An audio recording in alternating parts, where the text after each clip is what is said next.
All right, hello everyone. Thank you for coming and checking us out today. This is The Rough Craft, the show dedicated to creating news stories while enjoying a nice tasty beer. And tonight we have a very special episode. We got two returning guests, Sean and Pat. They're going to be coming here, and tonight we're going to be talking about comedy. We talked with them before, and I believe with both of them we talked about them doing comedy and stuff, and we're going to be coming back.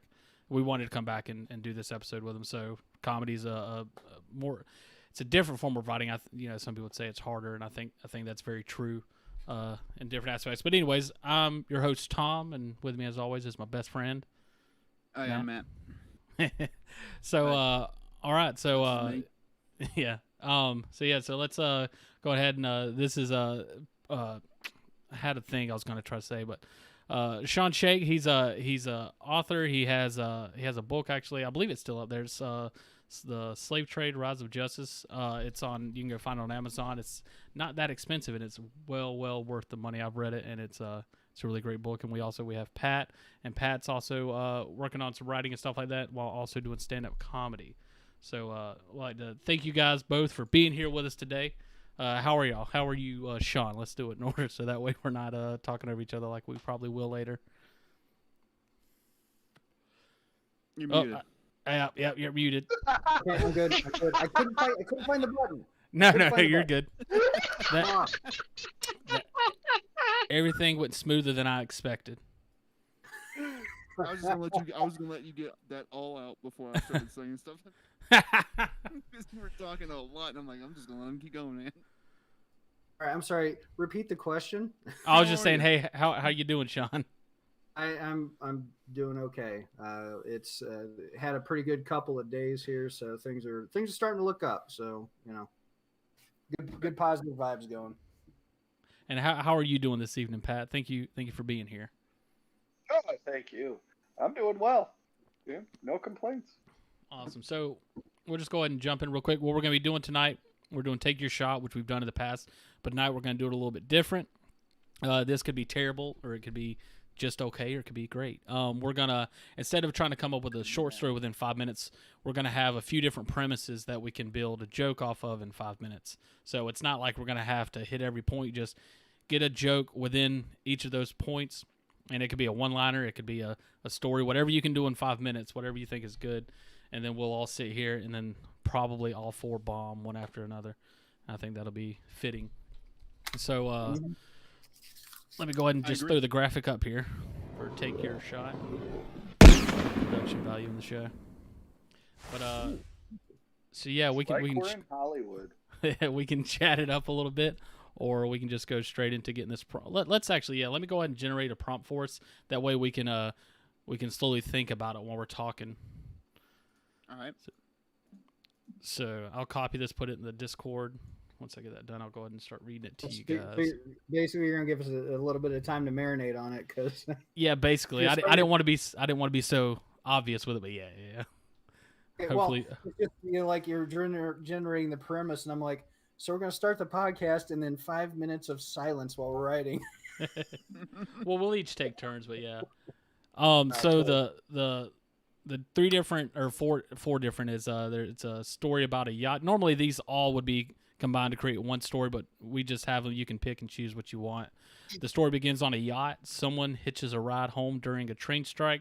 It's a story about memories. Your character's set on a rescue mission. So, however you want to take any of that to make a joke, that's the goal. Oh, they're both in the general chat in the Discord if you guys need a copy of them. Mm-hmm. Okay. So, what's the rules? The rules are there are no rules. No. I don't know. I mean, I think just the rules are just make a joke as long as it hits one of those. As long as we can tell it came from one of those points. And then whoever's is funniest or whoever's bombs the least, I guess. Okay. So who's going first?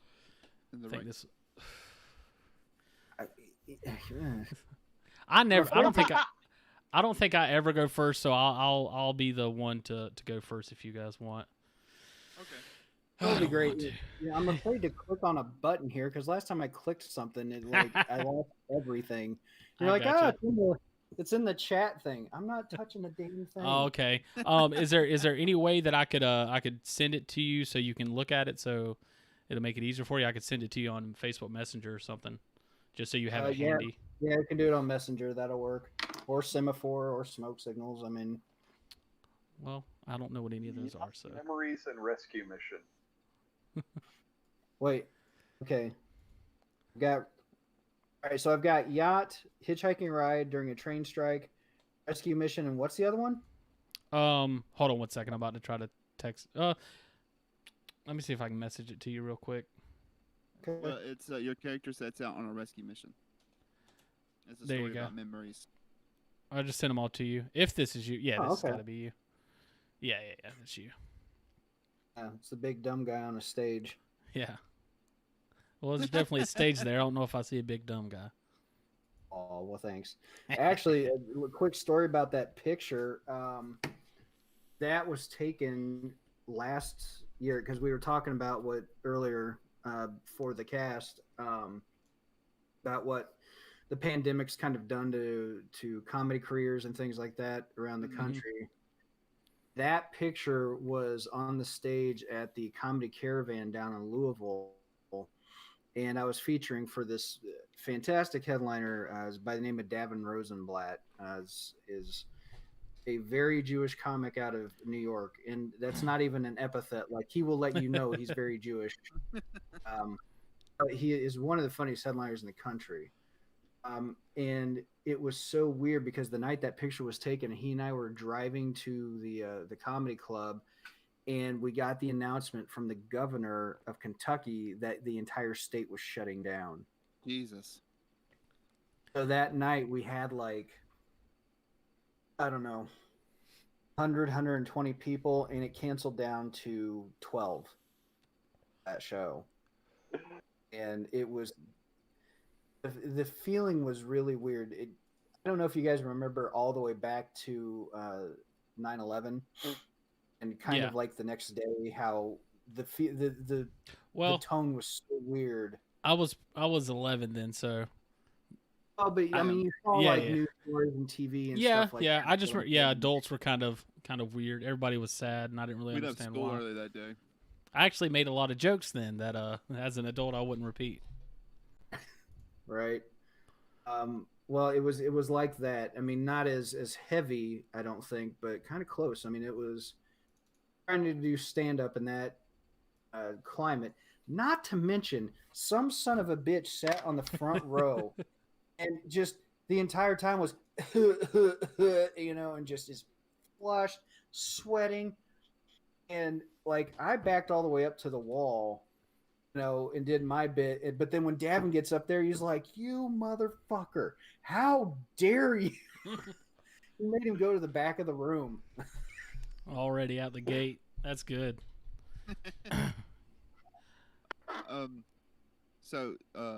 Trying Tom, to you're think. going first. And I just want to make sure everybody's aware. Like, again, you don't have to hit all these points, and you can write multiple jokes if you want to. Like, say you're able to come up with a few one-liners or whatever you want to do. But yeah, so I'll go ahead and set this timer and struggle for the next 5 minutes. Let's see. This is gonna be. And I got do it now. Too. Okay, so he's gonna be writing, and we're gonna be talking, right? Yeah. Yeah. Okay. Can I just say this is like a weird ass convergence of some. Well, and Pat can attest to this when we do because Pat and I have taught writing classes together before. Mm-hmm. We do a thing called cloud writing. Some people call it brainstorm. Good. Give us material we can steal. Well, basically, it's a central premise. It's like you take one idea or word or noun thing, something like Kentucky Derby, and then you like draw a line off of it, and it's like, okay, what does that make you think of? Well, horses. So you write horses in this bubble. But then you draw another line over here, and you like mint juleps, and then another line over here, and old ladies trying to look young in hot dresses with their rich husbands, and then you draw a line down here. And that's honestly. Wait. What do you mean trying to look hot?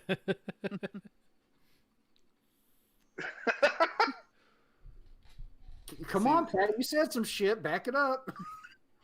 What? That old ladies are hot? I mean, I think I covered all the bases. That's true. I'll tell you what, I'd knock some dust off of a Helen Mirren. Mm-hmm. All right. Well, cool. So, okay, I'm gonna go ahead and start this timer, and then start my struggle. Oh, let me take my shot. Oh, every time I do this, I don't want to do it. Like, why do we do this? What? Take shots? Crying while he's drinking his beer. Shots. That's how you shut the baby up. You give him a bottle. Yeah, writing stories in 5 minutes and taking shots. Those are two things I don't enjoy doing. All right, so my time's gonna start now, and I'll see you guys in a minute. 5 at All least. Right. Well, Pat, we haven't heard much from you tonight. How's your? I know this kind of not what we're talking about, but I am curious. How's your writing going? Oh, it's going great. I since we last talked, which was what, December, I think, something like Yeah, that. somewhere around December. I actually changed the whole tone of my story to go far more humorous. Mm-hmm. I can't remember if I did it then or when we talked or soon after that.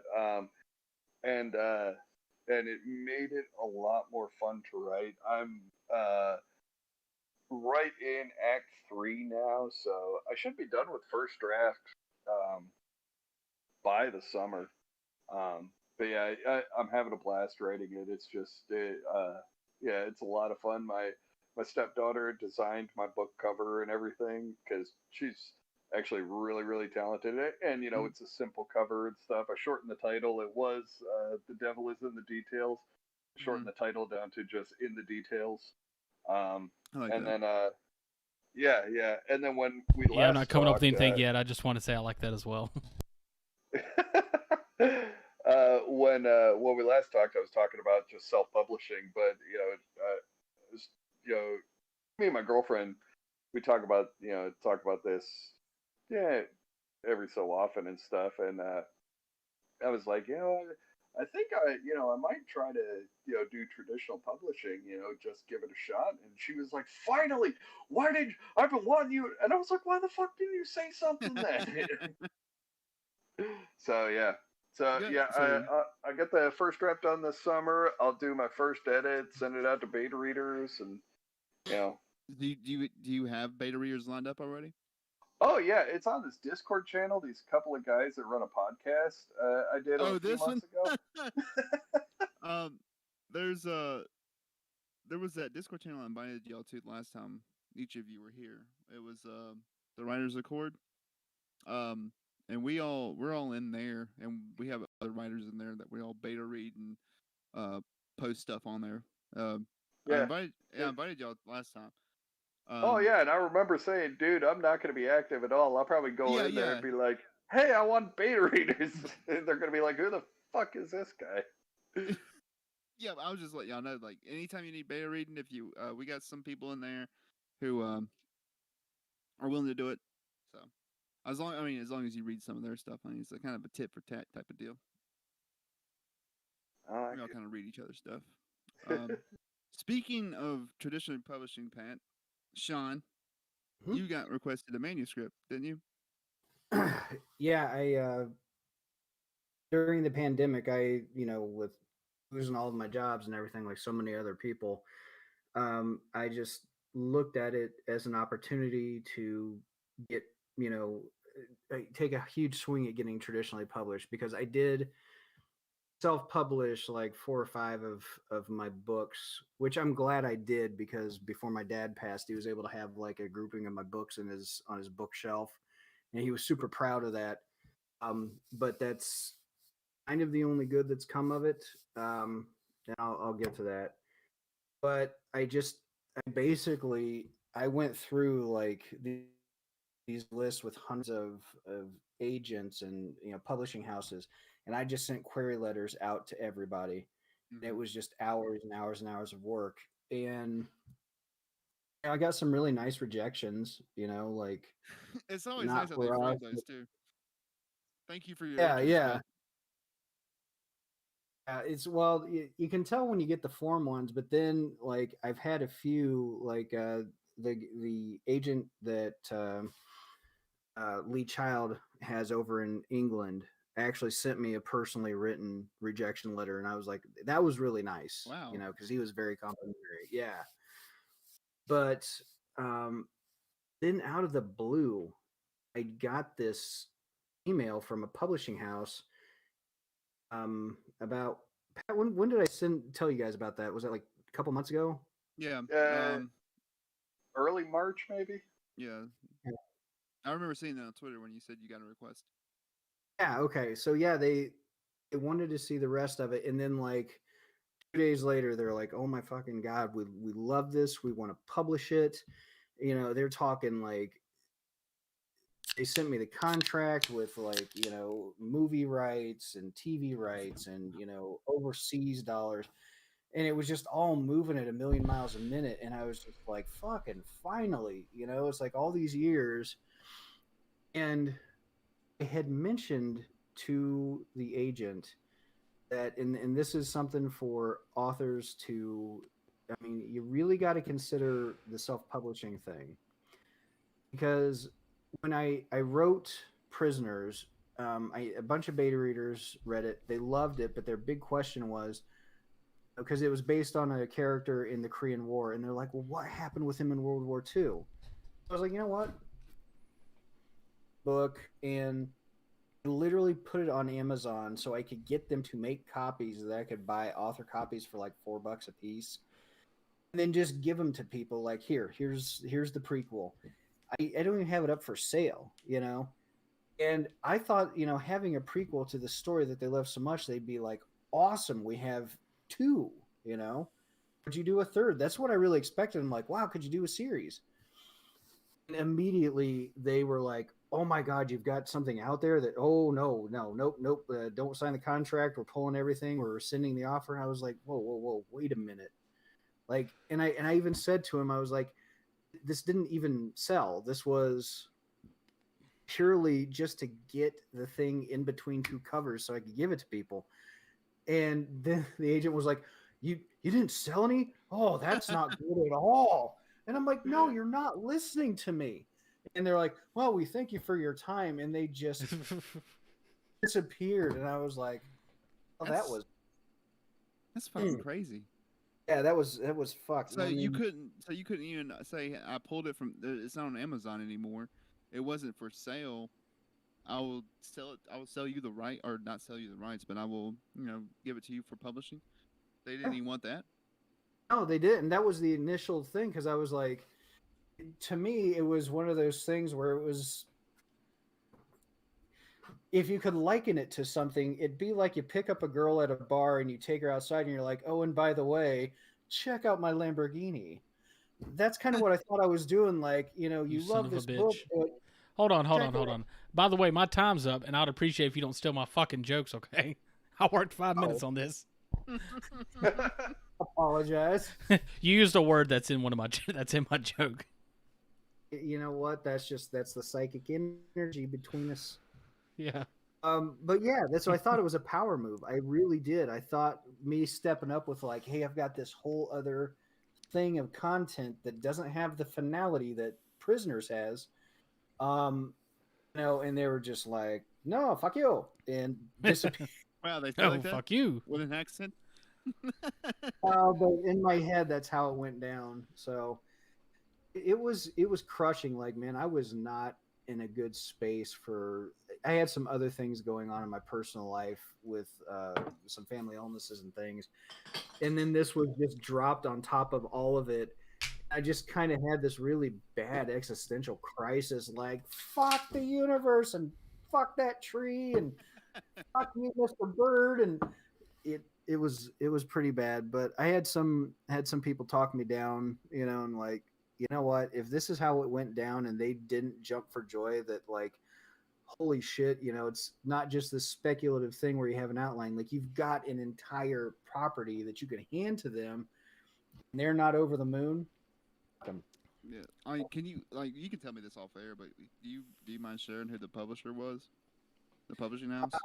I'll do it off air because the thing is, yeah, I don't want them to like not like we draw a big crowd or anything, but I also don't want, you know, just to name them after being an assholes. Fuck them. Who is it? Here's the thing.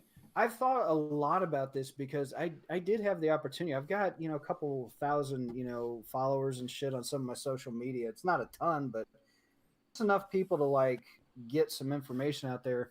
But I was like, you know what? This publisher came to me, good intentions, but there was just fly in the ointment that kind of fucked everything up. But if I go out there and say, like, Matt, you write this awesome fucking book, and the same publisher comes to you and they're like, bro, we want to give you a deal and everything else, for this book. And it's not as muddied as mine was. It's very straightforward. They have the contract, you have the book. Then I sat here and I'm like, oh man, fuck these motherfuckers, and they're evil and blah, blah, blah. You turn it down because you heard that information from me, which could have been a good relationship for you. I'm not going to do that. These people, they weren't like a vanity publisher. They didn't do anything scurrilous. It was. Yeah, that's what I was mostly curious about. Was it a vanity publisher, or was it traditional, like a real silver dollar publishing house? Yeah, it was a dyed in the wool traditional publishing contract. No, like, you need to pay us for the editing or all that. No, I mean, it was like, like, no, I'm just saying, like, in general, like, when you go out and fishing for publishing houses or agents, those fucking vanity publishers will come after you. They will email you, call you, anything. So you just gotta be careful that they're not anything. If you have to pay them any money, that's a no.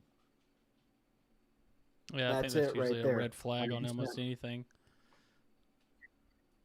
Yep. So I mean, Pat, I think the fact that you're making that decision is very wise. So the wiener pictures I sent to that one publisher, that was a bad move? No, that's how you sell a book. Probably. Oh, thank God. It just depends on the book you're trying to sell, really. It's a short book. That's actually funny. That's like me and Matt. Eventually, we wanted all these rough crafts that we would do. Like if you look at our other videos, we were hopefully eventually going to come up with a bunch of short stories. We call it the big book of short stories. And so that's what that could be, the big book of short dicks. Hey, that's a good gimmick book right there. That's a Barnes & Noble #1 bestseller. Oh yeah, that'd be a nice coffee table book. You just gotta go through that Barnes & Noble. Oh dear God! You have to go in that Barnes & Noble section. You gotta open up the curtains and step to the back. They have that in there, right? It should be a big coffee table book. Like I'm talking like this size in just one set per page. Just up in your face, all gnarly, and just like the caption under mine would be like, "If my wife has to suffer, so do you." And what you do is like, and see what's great about this book is it doesn't matter the quality of it, because when it's over pixelated, you just know that it was extreme, it was enlarged. Just make sure it's not a pop-up. Oh hey. Shit! I think some of them are popped up, some of them won't be. Some will be in these. Yeah. It's sunk to the next page. I've been trying to see this dick for 5 pages now. It just keeps going and going and going. It's like one of those children's book where you stick your finger through the hole and you... Oh no! All right, let's move on. I don't think we should use dick book and children book in the same sentence. Yeah. Yep. Okay, so did we ever determine who's going after me? And I'll tell you, with this, what's better about this than the other version of Take Your Shot is, and you can't help it, but you have all this time to kind of mill over your joke and kind of workshop it a little bit in your head. It's not going to help me any, but I'm able to do that throughout the time, because this isn't like, you don't really have to read it word for word. It's just one joke, so you can kind of work on it as you're going. And I've been doing that unintentionally, but it's happened. Sean's over here talking about getting published, and I'm over here thinking about how this joke's gonna land. So, yeah, well, I'll tell you what, I'll happily go next, because I have a feeling I've been sitting here beating it around in my head, and just nothing's coming. So I'll go next. I sat there for 2 minutes, and I could not think of anything with any of these little points. I will say it's kind of a cheat. is one of the topics was, let me find it, was it's a story about memories. So literally you can make a joke about any memory you've ever had, and it's going to fit the theme. I thought about doing that, but I ain't no bitch, so I didn't do that. So I want to throw that out there as well. But I sat there for 2 minutes before I ever actually started writing anything down, and then finally what I decided to write it down about was what I looked at the longest, because I didn't have much time to think about anything else. Okay. Well, I'll mute myself here and give myself 5 minutes. All right, cool. Cool. Sounds good. So, from the conversation that I heard before, or whenever I came back, it sounded like writing talk, like as far as like he was asking Pat. I think whenever I left, he was asking Pat what he read about his book. And I just want to say that's not what this episode's about. This episode's about comedy and comedy writing. So, Pat, I'm going to need you to tell me your whole set list in the next 5 minutes. Go ahead. Okay. That's a joke. That's a joke. Friend's cat, proctology exam, my time in the Army, bunch of one-liners. That's something, because I mean, I think everybody, especially anybody interested in comedy, I think we all try to like work on jokes and premises and stuff in our head. And that's one thing I've always like, because I was in the National Guard. I went through basic AIT. I was overseas for a little bit. I was in Europe. Don't thank me just yet. But I think that's something that's always been interesting is I've come up with a lot of military based jokes, but they would only really work on military. And I was curious to ask you that. Have you ever come up with any jokes that you think would just fucking crush if you were like at like a military on a stage, like speaking to military people, but probably would not make sense anywhere else? I did a set, actually, the four of us, Sean, myself, and a couple of other guys we ran with. Me and Matt. We did it. Yeah. But we did a set at the Kendallville, Indiana VFW, I think. So, it was just a bunch of vets and stuff. That was also the night of a horrible heckler. I had to do it because, but I wrote and I had a bunch of jokes that were specific to.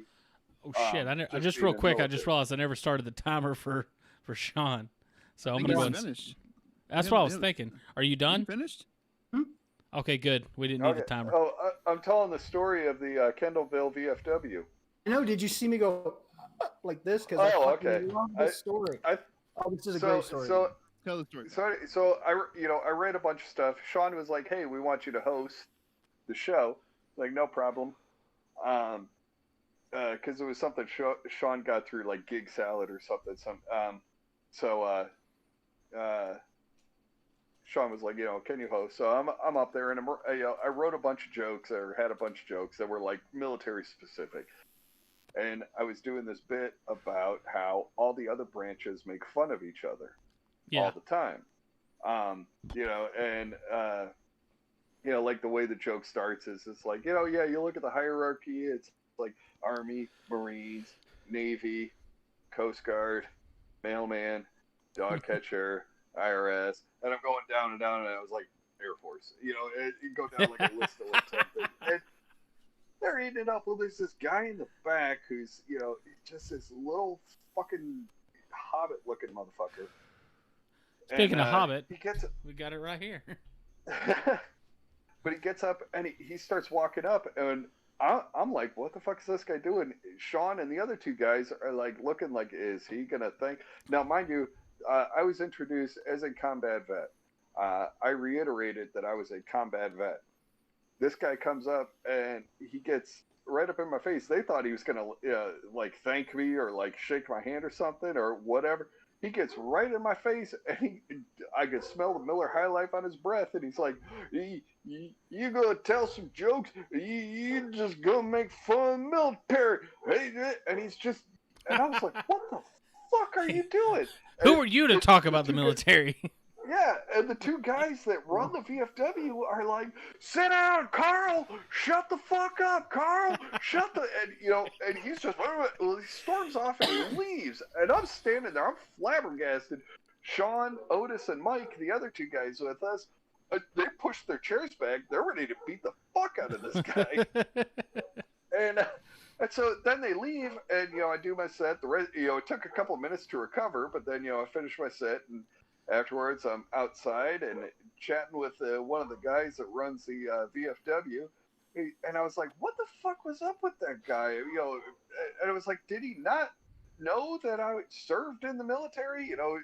And dude goes, "Yeah, funny thing about Carl." He ain't never served. He got in because his daddy served. I'm like, you son of a bitch! Oh, yeah, I was ready to drive around Campbellville and fucking punch that little. Yeah, that was. Well, just have you have Go noticed ahead. like the kids of the military, like, or people who with family members in the military, are more sensitive about military jokes well, Oh yeah. instead of the military personnel?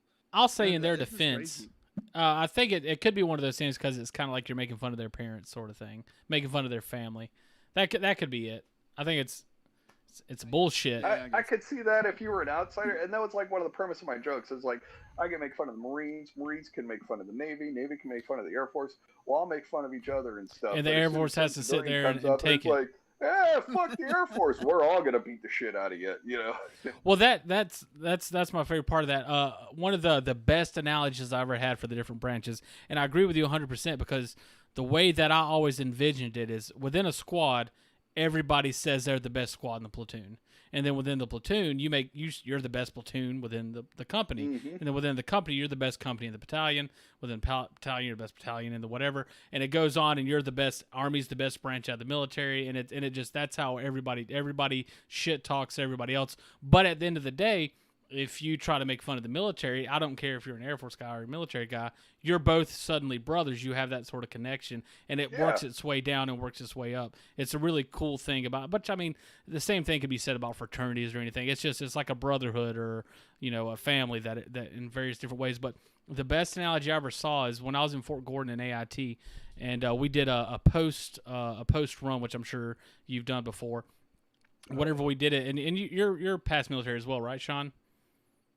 No, I tried to go into the Navy, but I got PDQ'd because I just had too many like health conditions. But Yeah. Matt everybody had a similar around me- thing.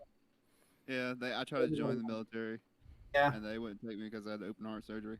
So we give you guys an asterisk. That's how it works. Oh fuck that! No, they don't get shit. hey, damn it! I was ready to jump to your defense that day, so I get my fucking asterisk. Thank you. Okay, you get your asterisk for helping a friend. I mean, shit. I wanted to be a porn star. I don't get an asterisk for that. He said I did. I wasn't wanted to be, but I got there. endowed He said that was medical reasons why I he- couldn't. What's the medical Yeah, reason? Your dick's I got too small. You PDQ'd. got ED. Pat, you didn't get an asterisk on that one, and that's a sign of a butthole. So yeah, it is the same sign. That's a good reference to asterisk. Whenever we did this post run, it was like the best picture of the various different because on Fort Gordon, I mean with a lot of posts, they're gonna have all various different branches, and so when we did this post run, I was in the Army. I was National Guard, but National Guard we go through the same basic training and AIT process as active duty. And when we're going through it, we're doing our run, and I started noticing like the Air Force started having some people fall out, and then there was a few Navy people that started falling out. Maybe one Army guy fell out. Never saw a Marine fall out. And by the time we get back into formation, everybody gets back in formation. The Air Force is there. They're winded. The Navy's there. They're a little winded. The Army guys are there. They're having a good time. They're ready to go again. The Marines don't even get in formation. They just keep fucking running. They never stop. And that was my favorite example that I ever saw of the different militaries. And what I've always said is I'll make fun of – I would never – out of any branch, I would never join the Marines because I'm not stupid. But I would make fun of any branch, but I will never make fun of the Marines. Because those are some badass people. I see that they're all trained to kill. They're all infantry, and then after that, they're whatever the fuck they go and do in their free time. Oh, my best friend in high school joined the Marines. He joined 6 months before I joined the Army, and then after we both got out, we hung out for a while, and then just kind of grew apart. Well, we reconnected after a couple of years, and we were hanging out, and he was he's part of the Marine Corps League and all this stuff. South Bend. Excuse me. yeah, so I was hanging out with him one night, and all his Marine buddies come up, and they're all saying, "All right," and he goes, "Yeah, this is my friend Pat. He was in the Army, but he's cool." And I went, "Excuse me, motherfucker. But he's Where's cool. your combat?" Yeah, I go, "Where's your combat badge? Where are your combat Yep. ribbons?" And he went, I go, "Dude, all you did was get drunk in Okinawa for 3 years. Shut the fuck up." And that's kind of one of the funny things about the National Guard. What a lot of people don't realize with the Army and National Guard is National Guard actually gets deployed more than active duty soldiers. But and the reasoning is and again, I wasn't deployed to a combat zone, but just for technicality purposes. Like if you're stationed at Okinawa, that's where you're going to be. You're just going to be there. Navy, Air Force, Army, doesn't matter. You're going to be there for 3 years. They need somebody to be deployed somewhere. Usually not infantry. Don't count infantry in any of this that I'm saying. But if they need, because infantry is always training to go somewhere. But if you're stationed somewhere, that's where you go and you work. That's your duty station. So who are they going to pull to send places when they need support units in Afghanistan or Iraq? And they usually pull National Guard units. And I know the unit that I was in, as soon as I got there, they had just got back from their second tour in Iraq. And a lot of people don't realize that a lot of National Guard units actually do a lot of overseas tours and stuff like that. A lot more than especially like after, like you said, after 9/11, like a lot of people were constantly going back and forth National Guard units and stuff like that. And if you're stationed somewhere, you got to stay there and work before you can actually go anywhere. Obviously, that's not always the case, but from what I've heard, so right, let's go ahead and have our own cut us some slack, all right? People that, no, we couldn't join because we got asterisks, but No, you didn't join because asterisk. your heart doesn't work right, man. It wasn't an asterisk. Yeah. You got an asterisk because your heart didn't work. But yeah, Joseph would be good with this kind of topic too. I think do a military episode with just Tom, Pat, and Joseph. That would be fun. Joseph's a funny guy. He's infantry. He just became a recruiter. He's staff sergeant now, right? Yeah, he's stationed down in Georgia. Now good for him. He's only 2 hours from me now instead of 12. That's Matt's younger brother. Yeah, Me and him joined at the same time. He had a GED and joined the active duty. I had a GED and tried to join the active duty, but I couldn't because I had a surgery, and then I had to go to MEPS again, and they changed the recruitment process, the criteria. So let's get on to who's next. Sean just went. We just spent 10 minutes talking about military stuff. Who's next? Do we want to? I'll go next, and you can talk. I don't know, whatever the fraternity stuff with Sean. whatever you guys do that didn't go in the military. I will say in the defense of Matt and Sean, for years after high school, I said I was going to join the military, but I didn't do it until I had no other option than join the military. Yeah, I joined the military because I was 19 and just had a kid, and I'm like, That's a common trend you'll find within there. You'll have those people that are gung ho, like just great guys that wanted to do this, and then you'll meet a lot of people that didn't have many other options. Yeah. So now I have nightmares, and I get a check every month. I know that's not funny. It's just now when I sit in a restaurant, I have to face the exit, and I look for exits in every room I go into, but. Hey, he said the funny thing about exits is I know where they all are. Yeah. But yeah. Oh, I can write about memories. Crying while he masturbates was always there. Yeah. That's a fun thing, and I think Pat can contest to this. Is learning how to jack off with other men in the same room without them seeing you do it. Pat's I've never experienced that. All right. No. All right. I put on a show. Well, I mean that's the don't see you part. I'm a performer. All right. Okay. I would put on a show. I thought you said put on a shell. He said, "You guys see what I'm doing tonight?" On a shell. I thought that's what you said. Yeah. No, I would build the Jack Shack. Just put put sheets hanging down on the side of my. I'm gonna mute my mic now while you discuss the Jack Shack, and I'm gonna write my joke. All right, this is right on top of that fucking coffee table. Drink my manly Mike's Hard Lemonade. It'll put hair on your beard. Yeah, just so you guys know, what a jack shack is usually you have a top bunk and bottom bunk situation, and you tuck your sheets into the top bunk and let them drape down so you have a curtain around yourself so you have a little bit of privacy. And it really isn't just so you can masturbate. It's also there so you have a little bit of privacy depending on your quarters. And when I was in Greece, even though I was in Greece, which is great, we slept like 30 men to a bay, and you had no privacy. There was one guy that was actually very creative, and he used broom. He only had a bottom bunk. There was no top bunk, so he used broom ends to stand, and then he whittled himself an actual like a jack shack just out of like cords and brooms. It was pretty great. I think he got splinters on his dick. Jacking off too much with the broom. He made himself an oldie timey 4-post bed. Yeah, basically, yeah. I don't know if he was beating it in there. I don't know if anybody was beating in there, and that's the beauty of the Jack Shack. It's funny when you said when I was in Greece, for the small part of my brain that was in drama for years goes, oh, did you play Kaniki? It took me half a second to get what you were saying. Yeah, well, man, Greece was great. That's why I was saying like him, like, you know, I went overseas, but it wasn't the overseas. Yeah, I had a good time. You know, regardless of, you know, whether you went to Greece or to Afghanistan, I mean, there is a huge difference between like a Pat who was, you know, getting mortar shells. Yeah. But I think he was probably there way before I was. Like, he was more when real shit was still going on and stuff. Like, you could go. I know I had friends that went to Kuwait and they had a great time. Like, the post that they were at, the fob that they were at, has been there for years, and it's had time to build up and become like, you know, very more so, I guess, civilized and modernized and stuff like that. Yeah. Tom, did you go to Djibouti? No, I didn't go to Djibouti. Okay. Djibouti is a place in Africa, Sean. You immature son of a bitch. It doesn't matter. You still giggle when I hear the number 69. He said it's still called Djibouti. Djibouti. Doesn't matter if you know where it is.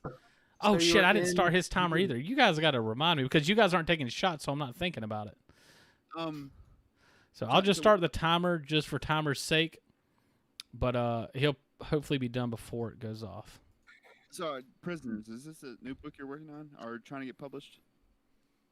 I know we're trying to flip up between comedy and shit, but these are questions I'm thinking of. I think it's good to get off the military talk in general. So what would you? I was gonna say, Sean, I don't think what you did with your hand there fixed anything. So what you? I saw the vid. Oh. So what you're planning okay, I'll just give you. Okay, so here's the deal with Prisoners. Back in 2014, 2015, I had read this article about Hiru Onada, and Hiru Onada is a Japanese straggler. Do you know what those are? Hiru Onada. I got an idea, but I don't think I know exactly what they are.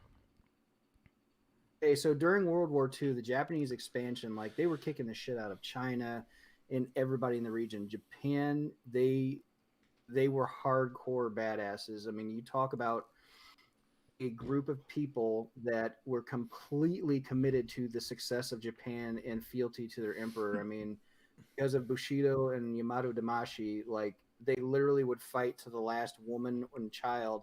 And if they weren't going to win a battle, like if there was a land incursion, they would commit mass suicide. Like they were that committed to the success and expansion of Japan, right?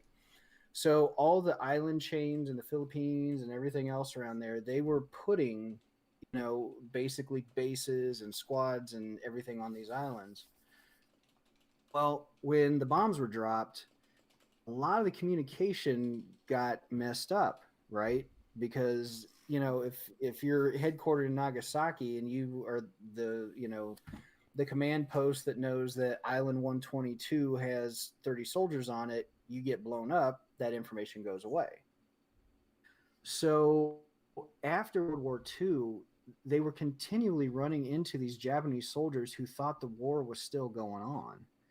And why Hiru is so famous is he was on this one island and he kept defending his post in the forest until 1974. And from the time that the war was over until 74, he had killed dozens of villagers, people that were there on vacation, fishermen, everything. And they tried to drop leaflets, to say, hey, the war is over. But there was like a grammatical error. So he was like, fuck you, Gaijin. That's a trick of the white man. Finally had to track down his commanding officer, walk his ass into the woods and tell him, like, dude, the war is over. He comes back to Japan. He's this huge hero because he showed such loyalty that he was just, a mega star. Well, when they found him in the woods, he had enough provisions. They had crates, and I'm not talking like crates. I mean like fucking crates full of grenades, ammunition, Jesus Christ. I mean, he could have stayed there until his dying day, blowing people up. Tom he planned and on it. Yeah, he did. And he was, but so I had that story in the back of my head, and then one day I'm watching Rambo 2, oddly enough, and there's the scene where they're painting across the cages, the bamboo cages, and it just hit me like, man, wouldn't it be weird if they had, during the Korean War, which was just about 6-7 years after World War II ended, if an American flyer crash landed on one of those hidden islands and ran into a bunch of stragglers, and the stragglers still thought shit was going on.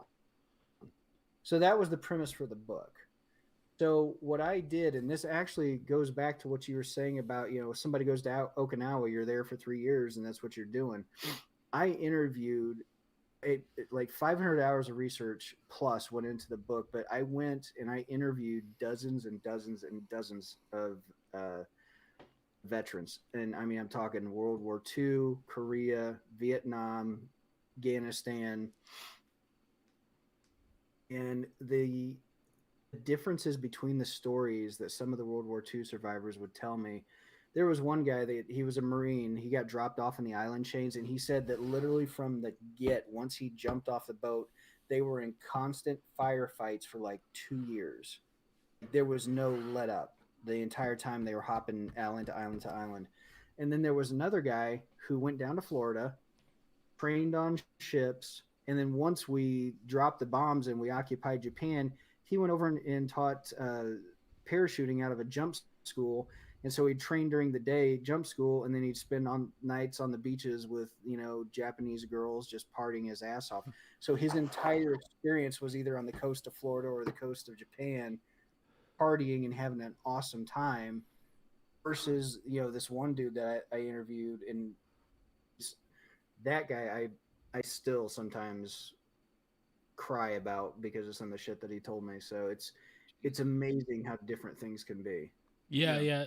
That's like just with like World War II in general. Like you have images of, and there's something, a quote I actually read earlier today. I'm gonna butcher it. I can't remember it exactly, but like for all the stories you hear about from war heroes and stuff during wars, there's hundreds of other ones that you never hear about. And there's so much stuff going on. Like I said, we have so many images about what World War II was, between the Holocaust, the Pearl Harbor, the bombs on Japan and stuff like that. But there's so much other little intricate stuff that's going on within there. You have no fucking clues even happening. And I think that story of that guy, that Japanese guy that stayed on that island for years, is a perfect story to just kind of show people how crazy shit actually was. And I think there could be millions of stories, not millions, but there's probably a lot of stories like that we just still haven't heard yet because nobody's found out about them. So before I take my turn, I just got a question. So is that what Prisoners is about? Like you said, just a soldier crash landing where a bunch of stragglers are? Yep, Korean War pilot. And I mean, it's a long book. I mean, I was even asked by the publisher if I wouldn't mind splitting it into a part 1 and a part 2, because it's like almost 130,000 word novel. Jesus. Yeah, well, I mean, you gotta imagine. I mean, like, I was plugging not directly the stories, but the essence of the stories that were told to me, and tried to mix them into the book. And you get a chance to read the book, like the words that are in there are literally the ghosts of the lives that those men and women lived. And so, I didn't want to like interview a soldier, then not honor them by like, you know what, I'm not going to use this. Yeah. I found a fucking way to use it, because I'm not going to do that to somebody, because I don't want their, it's like you were saying, like there's tons of stories out there that people don't know. So I'm not going to dishonor that guy or that gal that I talked to by ignoring that, because that might be the last chance that story gets to get out. Yeah, I want to compliment you and slightly insult you for the topics that you seem to undergo with your writing. From the trend I've seen, you got the slave trade, rise of justice, which is, man, that's a tough fucking book. And I think you're dumb for choosing to write that book. And then it sounds to be the same thing with this one. It sounds like a great story. That's something that somebody needs to tell. But whoever chooses to be that guy they got to have something wrong with them to want to go through that undertaking. So I commend you 100% because I think those are great things. But it seems like that seems to be a trend of you. As it's almost not even necessarily like you're a writer in the sense of being a novelist or anything. It's like you're almost like a journalist. Like you're even though it could be fiction based, like I know Slave Trade Rise of Justice is, just with the research and everything in, there's a lot of, factual stuff happening in these stories that it seems like you're choosing to write. And it's a tough undertaking, and not in the sense, because like doing like regular fantasy stories like me or Matt does, like we get to make it up and we can figure it out. It can be as brutal or as non-brutal as we want it to be, but it's all from our own head, so we don't have to worry about the struggle of getting something right or wrong. And then what you're doing, like you can't just go out, here's what I read on a Wikipedia page, let me write a story about it. Like you have to, if you have those convictions, which it seems like you obviously do, you have to make sure you're giving it its justice. Not to plug your book again, Slave Trade: The Rise of Justice. So, real quick, I want you to let me know when that book gets published. I'm very interested in reading that. Dude, I'll fucking send you the. No, shut up. I'd rather wait until it goes through some editors. You know what's funny? No, nothing against you. It's funny. I'd rather wait until it's polished. I can honestly say right now, I want to read the perfect version of it. I can honestly say right now, Sean, the last book that I ever read was your book, Slave Trade: Rise of Justice, which is actually it's not a positive thing to you, it's a negative thing to me. I just haven't fucking read anything. I got a book that was recommended by Matt and one of our other previous guests, Logan, that I have sitting in there on chapter 3 that I still haven't got around to finishing. Kings of the Wild. Yeah. Well, which I think. I don't know if you've ever read that, Pat. You might like that. Hell, both of you probably like it a lot. From what Matt said, I haven't seen it. I haven't seen what Matt loves about it so far. It's a grim, dark comedy type fantasy story. So yeah, like medieval Kings fantasy. Of the Wild. All right, hold on. I'll write that down. See, the thing is, though, and this is actually a compliment to like you guys and Pat. And I've written. I'm all over the place, thrillers, fantasy, I mean, you've seen like kind of the spread with the books that I write. Yeah, thrillers are great, man. I love Michael Jackson. Yeah, it's great. I wish I'd written the song, but like Pat is like leaning towards what his strength is, which is being funny. My gumpy ass, I'm like, oh, here's this like ridiculously complicated thing. I can do it, and instead of just like being smart about it and go, what am I good at? Well, I'm good at being funny. I should write funny. Oh, wait, here's this obscure World War II shit. Okay. So then I go off this way and I don't know why. I imagine it seems like you read something interesting at first. You're like, this is like, it just starts getting the gears turning. Like that's my struggle with reading anything. It starts getting things going. And yeah. And like you read something, you're like, man, that'd be a cool story. And you start kind of working in it. And because you're the type of guy that's not going to just half-ass, one of these stories, especially a very important one. You just you just spend the next 500 hours researching it, and then that's where you are, and it's not something you intended on. It's just a path that your personality kind of forces you down without you intending on it happening, which I think is great. I think there's definitely need to be people like you said. There's stories that haven't been told, and there needs to be people telling those stories.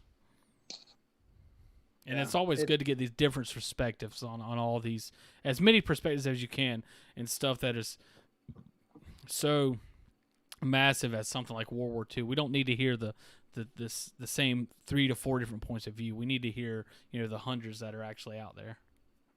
Yeah. And the thing that go ahead, man. I was just going to ask Pat a question, but go ahead, Sean. Well, no, I was just going to say real quickly that the danger, because I do respect military so goddamn much, is that you have to put in that kind of research because, and I've discussed this before with other folks, is that if I get a fact wrong about something, say it was like Afghanistan, and I got a place wrong, and a person reads that and we're like, I was there, God damn it, and I don't want my stuff to make people angry like that. Yeah. I don't want to use, you know what I mean? You're going to have to get used to, because someone is going to get angry. Someone's going to. Oh yeah. Especially in this day and age, that's a fact of life. You're going to have Carl out there, screaming at you. Yeah, Carl Winslow. Well, I was referring to Carl from there. Yeah, my Carl, drunk Carl with a bad haircut. I will tell you, there's plenty of like military comedy you can write. Like I had an idea for a movie that I'll never write, not because it's a bad idea, it's because it's just an idea that I have and I never write any of them. Giant squid. There was it's the idea and I think Pat will like this name for it. It was going to be called Cake Deployment, and it was going to be like a super bad style story following the deployment that me and my brother-in-law had through Europe. Where it's basically, instead of being a story about going and having gunfights and serious stuff happening, it's a story about you going and getting drunk in Poland and Greece. Basically like military road trip. Kind of, yeah. Very, very, very, very similar to that. Okay. I just got to figure out where the story's going, but there's a lot of funny beats. And that's what's cool about. Well, I mean, really, anybody going anywhere, you're gonna have crazy stories, and I think military has a lot of them. Tom got drunk with his brother-in-law in Poland one night, and me and Tom have a group chat with one of. Don't listen to him. It happened a lot of nights. All right. He got really drunk one night, and so me and him and this other friend of ours who's been on the show before, Devin. We have a group chat together, and we're sitting there, me and Devin were talking one night. And all of a sudden, we get this video of Tom chugging pint-sized beers and pretending to be a dragon. Oh yeah, that's. I got a real quick. It's actually kind of a long, funny story. This would be one of the scenes in the movie. Is that night? What actually happened is me and my buddy we were planning on going to like a club. It's like a bar that the American soldiers turned into a club. We planned on going there later that night, but we wanted to pregame before we went. And I'm a beer drinker. My buddy's more of a liquor drinker. So we went to a store, and I got a bunch of beers, but they don't sell like bottled beers. Most of them are pints. And I got like 6 beers, and they were all like what you would consider like high gravity. I didn't realize them at the time, and I wanted to drink a few of them, get a good buzz going. And I chugged them pretty quick. And I think I probably had some shots and stuff too. And I guess at some point I sent him that video. Well, we did this, and I got very, very intoxicated during this whole endeavor, and to the point of it's that kind of blacking out stuff, is fuzzy kind of point. We ended up going out to get a kebab from one of these this kebab shop, this doner kebab shop down there, and in the process of that, I remember this, like bits and pieces of this. He went inside to order the kebab, and I'm outside, and they have like a glass, storefront, and I'm outside trying to light a cigarette, and I would light the cigarette, and I would fall forward like flat on my face, and then I remember struggling to get up, like I couldn't do it. I'd get up and I'd fall right back down, and so the scene that I'd want for the movie is like from the perspective of the doner kebab guy, where he's sitting there watching this guy ordering this food for him and his buddy outside, and his buddy, you just see this guy falling over constantly. And then from there, and this this story, this part of the story I heard from him is we got into there was some Polish kids out there just throwing water balloons around, and they threw one at me. And apparently I didn't like that very much, and so I'm throwing water balloons at these little kids and cussing at them. They're throwing them at me, and then finally I get back in my room, and my buddy puts me to bed.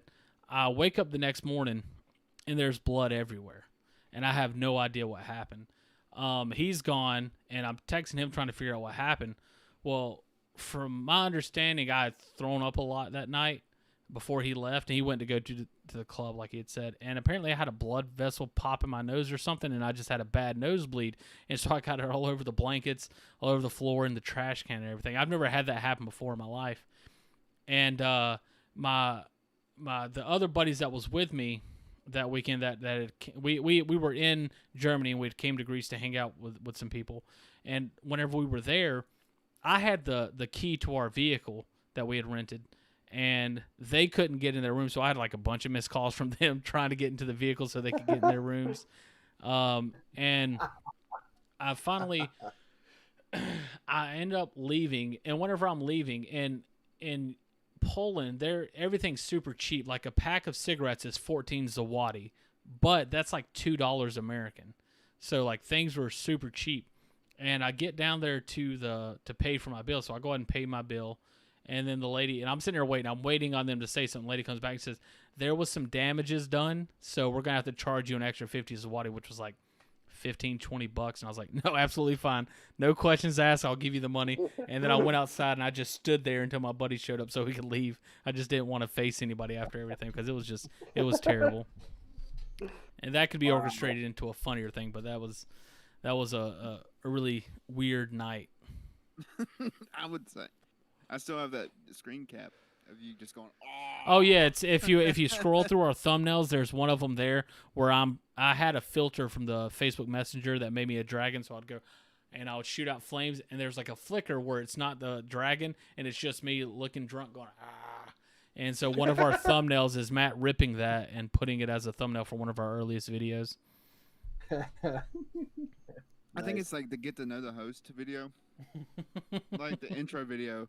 It's the intro video. Yeah, to, probably. Rough Craft. Yeah, there it is. An introduction episode.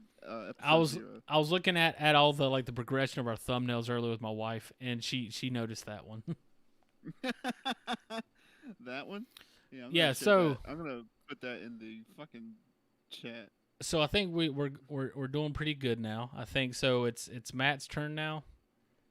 Yes, it is my turn. All right. So you're gonna take a shot, and I'll. Yeah, but before I start, I want to ask Pat a question about his book. You ask when you get back. Okay. I'm just kidding. I'm just kidding. No. You ruined it. You ruined it. It's gonna have to wait. Good. Fuck you, Tom. I ruined his question, but I improved the show. All right. I'll take a shot, and then we'll start. All right. Just give me a thumbs up when you're ready for me to start the timer. I'll actually start it this time. Okay.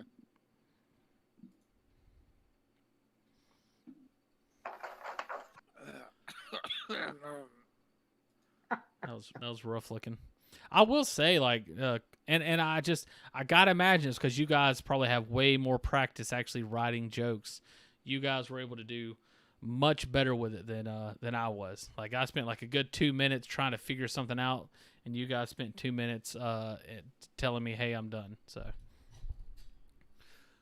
So, go ahead. The thing is, well, I mean, Pat and I have both been doing stand-up quite a while, but, we also have taught comedy classes for quite some time. And, most people think, oh, I'm just going to get up on stage and be funny. And that is absolutely 100% without equivocation how it does not fucking work. And that is the most uncomfortable. That's the most uncomfortable 5 minutes for both the person on stage and the people in the audience. Yeah, I feel like stand up. It's like there's so much. There's two different versions of stand up that most people don't realize. There's the version of stand up which is you go get on your Netflix and you watch a stand up. Time out. Sure. Let me pause this. Just a quick question. Just a quick question. Go ahead. Funny story count as a joke? Yeah. Okay. Well, I mean, Sounds one like of the things that I said earlier is like one of the things is it's about a memory or something like that. No, I was like going to take one of these, like the story begins on the yacht. Can I write a funny story about a yacht? Yeah. And then that kind Yeah. Okay. As Well, long okay, as we can pick where you figured it out from. As long as it's fucking funny. Yeah. I can't, no promises, but okay. And as this is going on, I'm realizing mine was not. But fuck, man, I don't remember where I was. So Sean and Pat, it's your show. That didn't work. Okay, so going back to the stand up and being funny kind of thing, like to give you an example of how like difficult that it is. I'm in talks with a college in I can't say who yet because nothing is signed yet, but actually teaching at the collegiate level a comedy and writing class because humor is so difficult to use and there's so many different types of humor, like the and it's so subjective too. Oh yeah, it is so brutal. But I will say, and Pat, please chime in on this. If anybody says comedy's, subjective, just because you don't think it's funny doesn't mean that it's not funny. There are things in this world that are just not funny. Like they are fucking painful because they are so cringy and not funny. And there's but at the same time, some people are into into cringy humor as well, which is no. What Sean is talking about. Okay. Like there, I mean, you have your subjects that you don't talk about, child molestation, rape, stuff like that. I mean, some comics talk about it, but no, what Sean is talking about though is you get people, they're almost trying too hard. Yeah, I got you. It's like being funny with an agenda, and those two almost don't go hand in hand. You can't, it's I've seen it at open mics. I've seen it at actual shows, and where I'm like, how did this person get booked? But they're just it's just creepy, and physically fucking painful. Yeah. Physically painful to sit there and watch. And to be honest with you, and I'm going to say this next thing. Don't jump down my fucking throat. Because there's a reason to it. Yeah. I'm almost grateful for the pandemic because it helped me to switch my perspective of I still have to grind and do stand-up and everything else to Pat was talking earlier. It's like it gives you a chance to kind of step back. And the fact that like I was literally in the middle of a club week when it happened, I decided at that moment, like, you know what? I'd rather just do storytelling shows. Yeah, it's like it gives you a break. Yeah. So I was gonna say, yeah, I've actually heard a lot of the comedy podcasts I've listened to. A lot of people have actually said similar things. Like, they say in a joking format, so it's not taken the wrong way. But yeah, a lot of people, I think, especially comedians, like there's definitely a huge downside, which I think you guys touched on earlier about the fact that you can't really go out and do it. But there is that part where you get to sit back and actually kind of focus on your craft and look more internally about the kind of comic or just whatever it is you're doing. It gives you an opportunity to actually kind of work on that a little bit more. But what I was going to say earlier, and I think it's what's great, and the reason we want to do is because there's so many podcasts out there with all these big stand-up comedians talking about their stuff, and a lot of things they talk about is when they were starting out, and I think it's cool to look at, which, I mean, you guys aren't necessarily starting out. I think y'all have been in it for a while. Matt, that's your time. But I think it's cool to get that perspective from comedians that haven't necessarily made it big or anything yet. And so, yeah, there's the idea of you watch Netflix and you see comedians and you think that's what stand-up is. And it is, that's a part of it. But there's also that grind, like you were referring to, where you're going out there, you have a joke, you have a premise, you go out there and you tell it and it doesn't land, but it's funny, and you have to then take that feedback, go and workshop it a little bit more. And then sometimes it's just certain words. And like you were saying with teaching like I've listened to things where they're like, you can't teach comedy. I've heard things say you can't teach writing, but there's certain there's things you can teach with writing and comedy. There's certain things that work and certain things that don't work, and there's a way to kind of teach that and stuff like that. And I think the comedy process is, or like the stand up, open mic process, is to go out there and figure out what does and doesn't work. And like what you guys are doing with teaching is taking that experience and letting people know it. Everybody still has to do it their own way for it to really work, but that's the two versions of comedy I think a lot of people don't realize is you got the big show headliners that you see, and then you got the people going and doing these open mics and working on stuff, and that actually happens for everybody. If you're Chris Rock or Dave Chappelle, you still got to go workshop this stuff before you can go and do it on Netflix. I mean, some of them are good enough not to have to do that, but and if you guys you want to touch on that and talk about, that's something that I was interested in, is talking about that workshopping process that you have to go through, where one night a joke won't land and then working on it to get it to the point where it's one of your best jokes. There's a couple of things. The first thing is, the biggest thing new comics don't do is they don't edit.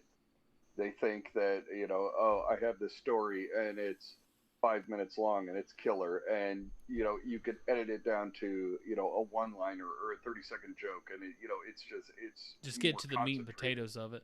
Yeah, exactly. Get to the funny fast. The second thing is it could be a simple thing. Our friend Mike, God rest his soul, he had this joke where it's a simple thing like a pause.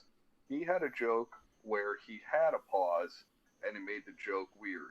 He took the pause away, it made the joke funny. Just something as simple as a pause, either putting a pause in or taking a pause away, can make a joke 10 times funnier. You're not changing any words, you're not changing any syntax, any structure of the joke, except for a 2-second pause. The other thing that one of the things that I heard, Louis C.K. I know he's vilified and stuff for wanting to wank off in front of female comics. Okay, but when he's still one of the best comedy or best comedians out there. On stage, he is brilliant. Well, he would go around and he would take his joke and and if he had the word fuck in it, he would bounce it around to different spots in the joke. Fuck, blah blah blah, fuck, blah blah blah, and he would try it and see where it was funniest after all these open mics. Same joke, just moving fuck to a different spot. It was the same thing Frank Sinatra used to do. They used to send him the lyrics to the songs, and he would rearrange the lyrics to where he liked it and stuff. And it was like, Louis C.K. was the Frank Sinatra of fucks. Now I'll give you a really good example, and this is something that Pat did for me. So years and years ago, we weren't going to talk about that.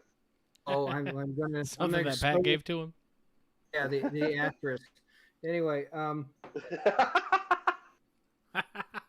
years and years That's ago, a callback. Thank you. I did a Def Jam contest in Indianapolis, Indiana, and I got finished, and the booker / club owner comes running up to me, and it was literally me and 200 black folks. Okay. She comes running up to me, and remember, I'm from Deer Creek, Indiana at that time. Like, I spent the majority of my life growing up in the middle of 4 cornfields, and I didn't have cable. She runs up to me and she's like, "God damn, white boy, you got some flavor." And I just looked at her and go "What, cherry?" And so I told that story for years as part of a whole Def Jam bit. And I mean, it would hit okay from time to time. It was like a 60%er. And then Pat comes up to me one day. He goes, "Dude, why don't you switch cherry to vanilla?" And I was like, "Thank you." And I was just like, "Are you fucking kidding?" I've been telling this same story for years. And so the very next time I was on stage, I go, "What, vanilla?" The place went fucking nuts. And then just in the back of my head, I'm like, "God damn it. Yeah. How did I not see that?" It was right there in front of my face in the mirror. That's what's so interesting about the craft of writing comedy, and that's what I wanted to be able to kind of touch on with this show. Is it's such a totally different avenue. It's like it's almost constantly changing.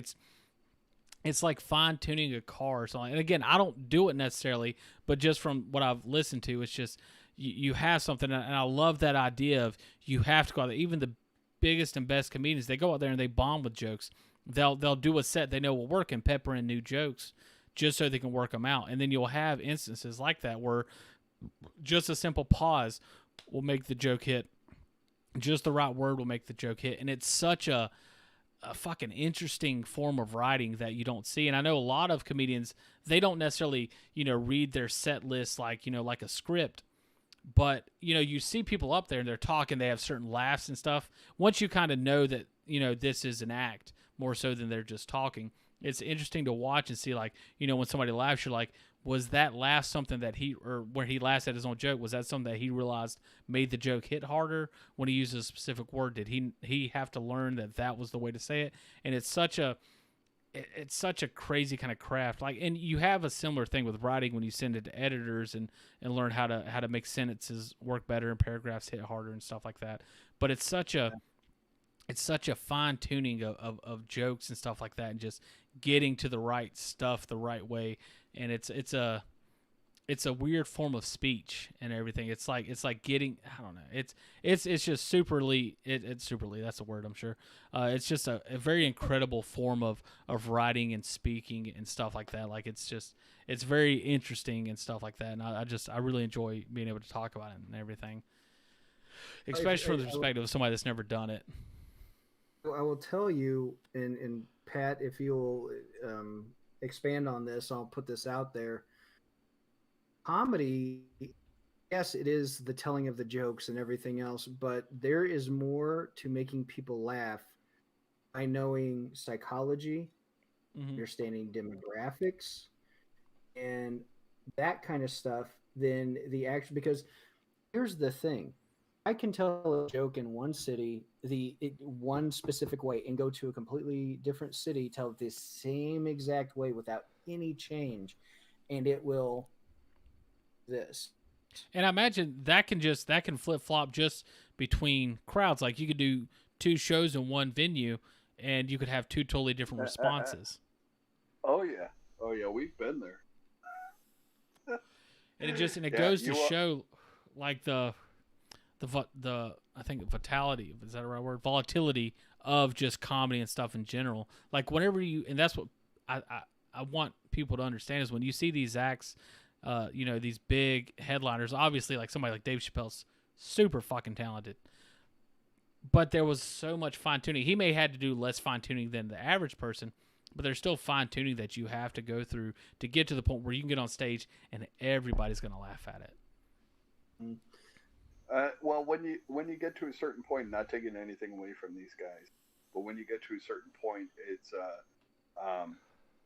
some of the stuff that you laugh super hard at, if Sean or I were to say it on stage, might get some laughs, but because of the name recognition, and then in an audience, there's also a cult mentality.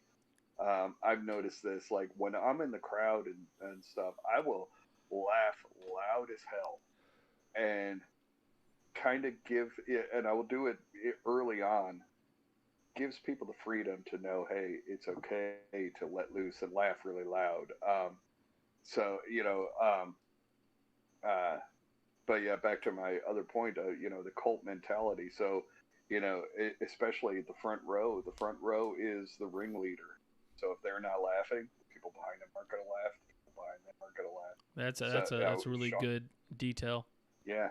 Mm-hmm. Sean and I have had shows to where you have people right up front that will not laugh at anything, while everybody behind them are like, well, we shouldn't laugh. I mean, I did a show with Dave Landau, he's the co-host of, Opie and Anthony. He's actually on Steven Crowder's show now, I believe, but I know who you're talking about. Yeah, Louder with Crowder, yeah. So he's a good friend of ours. I did a show with him. Oh, really? That's cool. Sean and I have known him for years. And the front row wasn't laughing at all. And Dave was in the back of the club talking with Sean, and I remember this clear as day. Dave, the headliner, goes, "Why aren't they laughing? This is hysterical." And so it's just, yeah. I mean, the front row is the alpha, and Yeah. everybody follows their lead. Unless you have somebody like me sitting in the back, and letting them know that, hey, you're allowed to do this. You're allowed to have fun. This is what we came out to do. Who gives a fuck what the people in the front row are doing? Fuck them. You came out. You came to laugh. If it's funny, laugh. If not, don't laugh. I mean, But there's, Pat, do you know that there's so much psychology behind that too? Mhm. Because you have certain people who are you talk about the alpha row, but you also have the alphas in the room, that men and women. You say Yeah. alpha, you think, oh, it's a dude term. No. There's the alpha woman who's, all the attention is off of me. Well, what the fuck? So they will start heckling because all the attention isn't on them. I've seen it thousands of times, and they get so pissed because for some reason, for where they're sitting, people aren't loving them. Or, there's a term for those now, I believe. Starts with a K. Karens, yeah. But then you'll also have the alpha male who, like, I'm a pretty big dude. Pat's a big dude too. Like you can't tell because he's got this much of a screen, but he's like 6'8" or something. You go And landscape, buddy. I like to imagine his You don't beard's an have to. example of the rest of his body. it probably weighs about 50 pounds. He's a big guy, not fat big, just big. But if there's a small comic up there, Davin Rosenblatt, again, to bring him back, what would you say, Pay? He's like 5'6". He's not a big dude. If that, yeah. But he will destroy audiences. But I've seen these big alpha guys just in there, like, just pissed because their lady sitting next to them is laughing their ass off. And Yeah. comics know that one of the easiest ways to get women to loosen up and be friendlier is to get them laughing. And it pisses that dude off. So he's not going to laugh because his woman is giving all the attention to the guy on stage. There is that sort of like snobby like mentality of whenever somebody thinks something's really funny and you're like, nah, that's not that funny. It's like you're better than them. Like you have that sort of mentality, and that's something that's kind of in play there. Where like you think he's funny, he ain't that funny. I'm funnier, that kind of thing. I that shit too. Well, you stepped out of the crowd. Pat he can confirm this.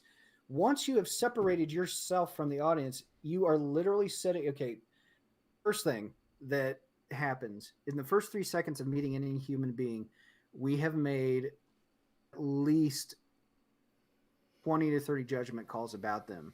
So much so that you feel like you have them completely sized up. Secondly, when you step on that stage, you have said to everybody in that room, I'm the funniest motherfucker in here because I'm up here. And so then that puts everybody on the defensive of, okay, well then make me laugh because you've stepped out of the crowd. You got to prove it.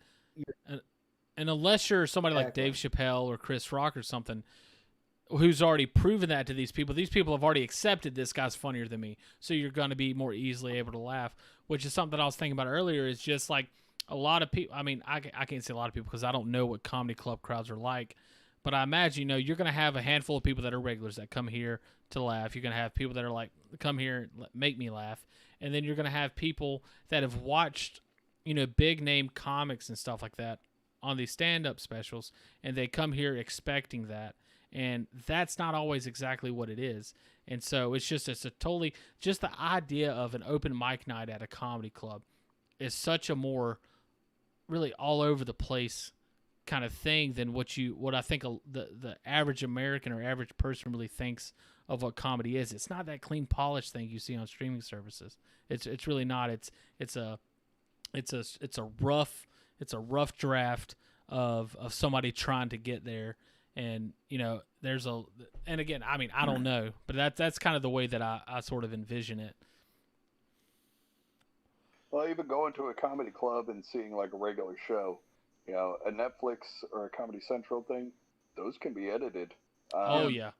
Oh, and then those are taped multiple nights. And I've heard about them having implants in the crowd, like you said, like the front row, the alphas. Those are, sometimes I'll make great looking people who's literally paid there to make sure they're laughing and stuff like that. and I saw Ryan Niemiller. He was third place in America's Got Talent a couple of years ago. He's a friend of ours too. Sweetheart Really? of a guy. If you ever, I was a big fan of his. if you ever come, oh, very nice guy. sweetest guy ever. Never heard of Most him. down to earth. I watch America's Got Talent every season though. But if he ever comes out to see you guys, go see him. You won't be disappointed. But I went and saw him. Somebody was heckling him. He stumbled on a couple of jokes, but the difference between a pro and an amateur, or a seasoned vet and a newbie, is you could stumble on a joke. I've done it. Sean's done it. It's how you recover. The old Rocky thing. No, read the room, play the room. Because Tom just kind of more recently, but I've been listening to over the years. I've listened to a lot of old O&A shows, and like when Patrice O'Neal and Bob Kelly and all of them are in there with Ross and everything like that. When they're all talking about stand up, they're talking about like sometimes you'll have hecklers and sometimes you have to just free ball it. You have to just go and ad lib a lot and play with the crowd, run with the crowd, and everything like that. So that's. I feel like in moments like that, that's where you really see I guess that's where the real experts and professionals separate themselves from the other people, and that's what I know Patrice O'Neal was great at is a lot of crowd work and stuff like that. Because anybody can. No, I don't want to say anybody, but you can write a joke, workshop, and this goes into a totally separate part of the whole writing process of comedy, which just expands the whole vastness of it. Is you can workshop these ideas and stuff, but then every show is going to be something different. You might have somebody come out here, and you got to be quick on your feet and to be able to counteract this heckler and put them in their place. And that is just like anything, just like with talking, with writing, with drawing, or anything. That's a skill that I think some people are better at the jump, but you got to fine tune that skill and get better at it as you go on. And I think that's just another part. It's like it's improv. Improv's another form of comedy, but it's that improv writing ability that you have to have when dealing with hecklers and stuff like that. That a lot of people, you don't see those in the comedy specials, on Netflix and stuff. I can't believe someone was heckling Ryan Needler, though. She was the because there's different kinds of hecklers. Right. And she was the one that Sean was talking about. The attention's not on me, so I'm gonna. So she heckles a guy who doesn't have full-fledged arms and shit. I mean, that doesn't make any sense. And he shut her up, and then Dustin Kaufman, who runs the club, he was a comic. He came over and had some words with her. I was 20 feet away, so I don't know what was said. But after that, she was quiet as hell. And that's another nice thing is having a club run by a comic who runs a good club. He doesn't, he will let it slide because like Ryan was giving signals.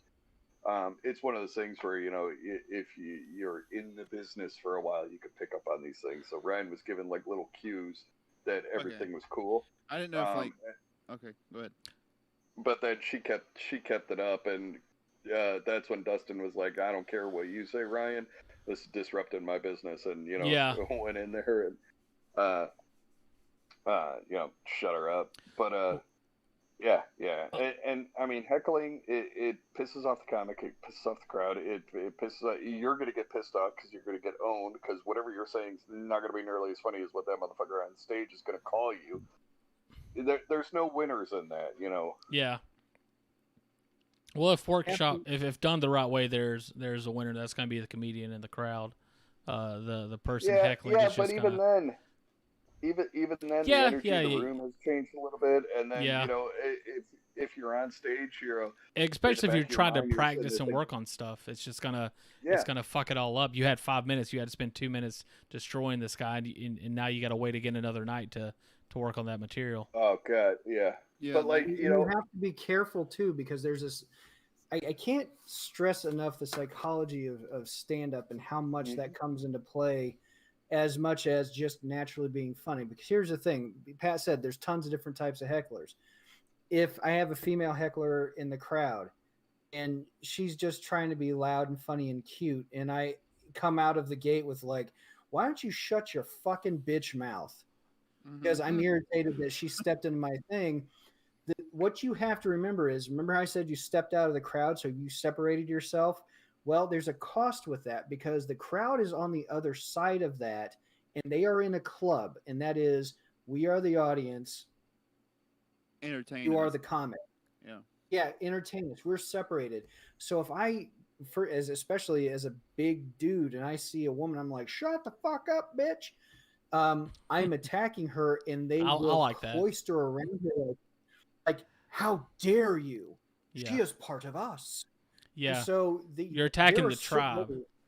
Exactly. You could write entire chapters of books on how to handle different hecklers. It's like Pat, we do whole classes on it, right? Mm-hmm. Yeah, and I imagine just with stand-up comedy, that's such a big part of it, and everybody knows about hecklers, but the whole process of actually dealing with them is that, like you said, there's books you could write on that subject, I'd imagine, and that's why I've honestly never even been to a live comedy show, and I need to, and I want to, and eventually I'll get around to doing it, but it's that's just from listening. I think millions of people out there, they probably feel the same way because they listen, because comedian podcast is such a huge thing. I imagine a lot of the thoughts that I have is what a lot of people have, and that's what's cool about talking with you guys, because we're not talking to these, the huge names, of comedy. We're able to talk, and where they're always talking about, this is what it was like when I was there. We get to actually hear, for firsthand accounts from you guys who's still struggling and dealing with it now, which I think is very very awesome to talk about. But if I think we're at a good stopping point, I think it'd be a good time to go ahead and start reading back our jokes, good or bad. And as this has went on, I've just dreaded this more and more. So, oh well, you can go first. Well, that's why I dreaded it so much. So if we could real quick, I'd like to take thing we've ever done. I'd like to take a quick break, just so we can use the bathroom if anybody needs to. I'm only bringing this up because I need to. Hold on. Fucked it up. I'm good with a 2-minute break. Yeah, sounds good. I'll bring the cameras back whenever I get back, just for transparency for the viewers. But we'll be right back. Yep. All right, boys. I'm gonna use bathroom.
Well, y'all came back kind of around the same time.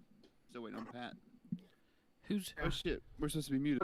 I can tell you a quick story about. Am I muted? No, we're. I don't think I might have been muted. We're back. The Oh, show okay. resumes. I tell you something real quick about Pat. We're talking about hecklers, and I think this is germane to the discussion because I don't really have a problem with them because I tell stories. So I usually don't get hecklers because people like to listen to stories, and I make them funny throughout.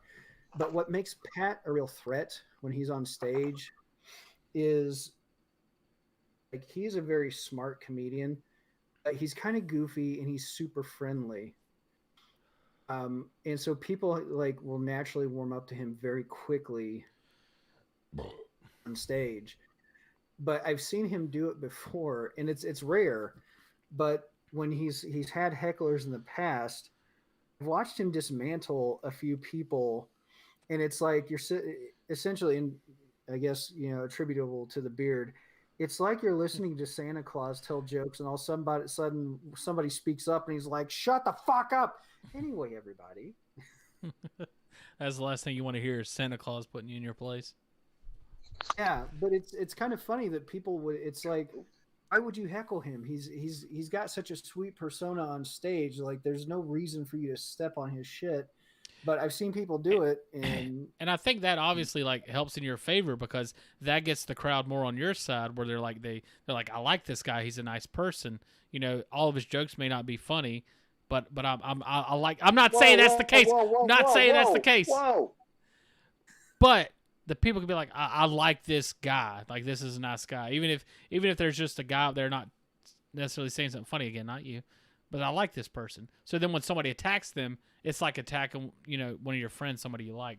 So, with that being said, going into this, I have a suggestion that everybody doesn't have to take. What I would like to do is possibly to help yourself out before you tell your joke, which could be bad. I know mine's probably going to be bad.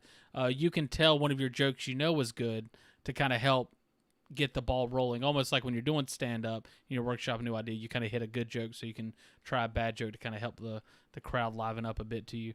And also to show that this joke doesn't represent me. And I'm not saying that I'm saying it for myself, but for everybody. We might have a bad joke, but again, that joke hasn't been worked out any at all.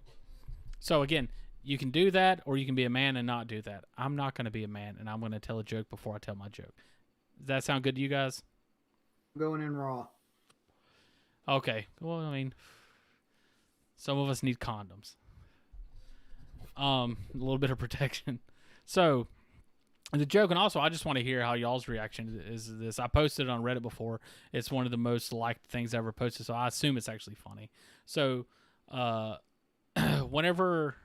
I was 18, I wanted to kill myself, but I'm a big procrastinator, so instead I picked up smoking. Long game. I wrote something like that many minutes ago too. I also had another one. This one's not as good of a joke. I'm just gonna pepper this in there. I like my coffee like I like my women.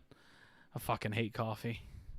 So the joke that I have for tonight is based around the yacht. So it says, I'm gonna try my best because I don't want to read it verbatim. Let me read over it real quick before I say it. Okay, owning a yacht is the version of owning a Lamborghini for billionaires. I imagine the best part of owning a yacht is being able to tell people that you own a yacht. But having a yacht is easy. You only need to know two things. You need to know how to drive a yacht. You need to know when the security goes on break.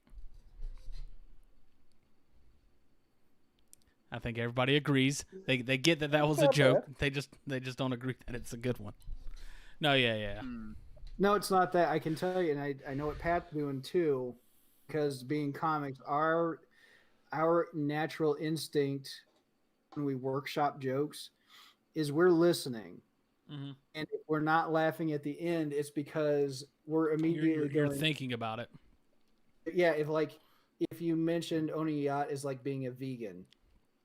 If you own a yacht, or it's like being, you do CrossFit, like that Yeah, kind of thing. yeah. That's what my And thing you try the different versions of that to see which one hits a little bit harder. Yeah, just Yeah, and immediately, so- like kind of like what he said when you threw in vanilla. As soon as you said vegan, I was like, yeah, that makes it hit a lot harder. Yeah, and then you will get that with comics, and that's actually one of the toughest things that being a comic. Now, when Pat and Mikey and Otis and I would sit around in our writing circle, would do a joke, and I mean, sometimes it would get everybody and you'd laugh, but it's literally like sitting around with a bunch of engineers talking about how to build a bridge. Yeah. You do the joke, and then they're like, yes, have you tried this? Trust me, it's exactly like that. Yeah, no, that's a good analogy. I think that's a really good analogy. But I mean, I think at the same time, you can use that analogy for a lot of just work in general, like everything. You got to work it to figure it out.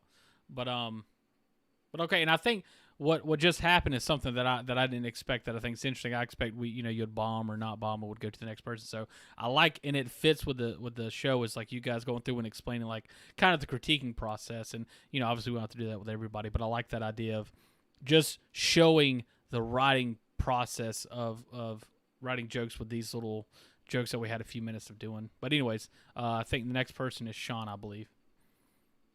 Okay. I went with the theme of memory. I think I've slept on my memory foam mattress too much. Now it's afraid to be alone with my grandpa too. You Jesus son Christ. of a bitch. And see, that's what's cool about this, and that's what I was hoping would happen. So I'm glad you did it, just so I can point it out. Is you really don't have to be specific on any of these things.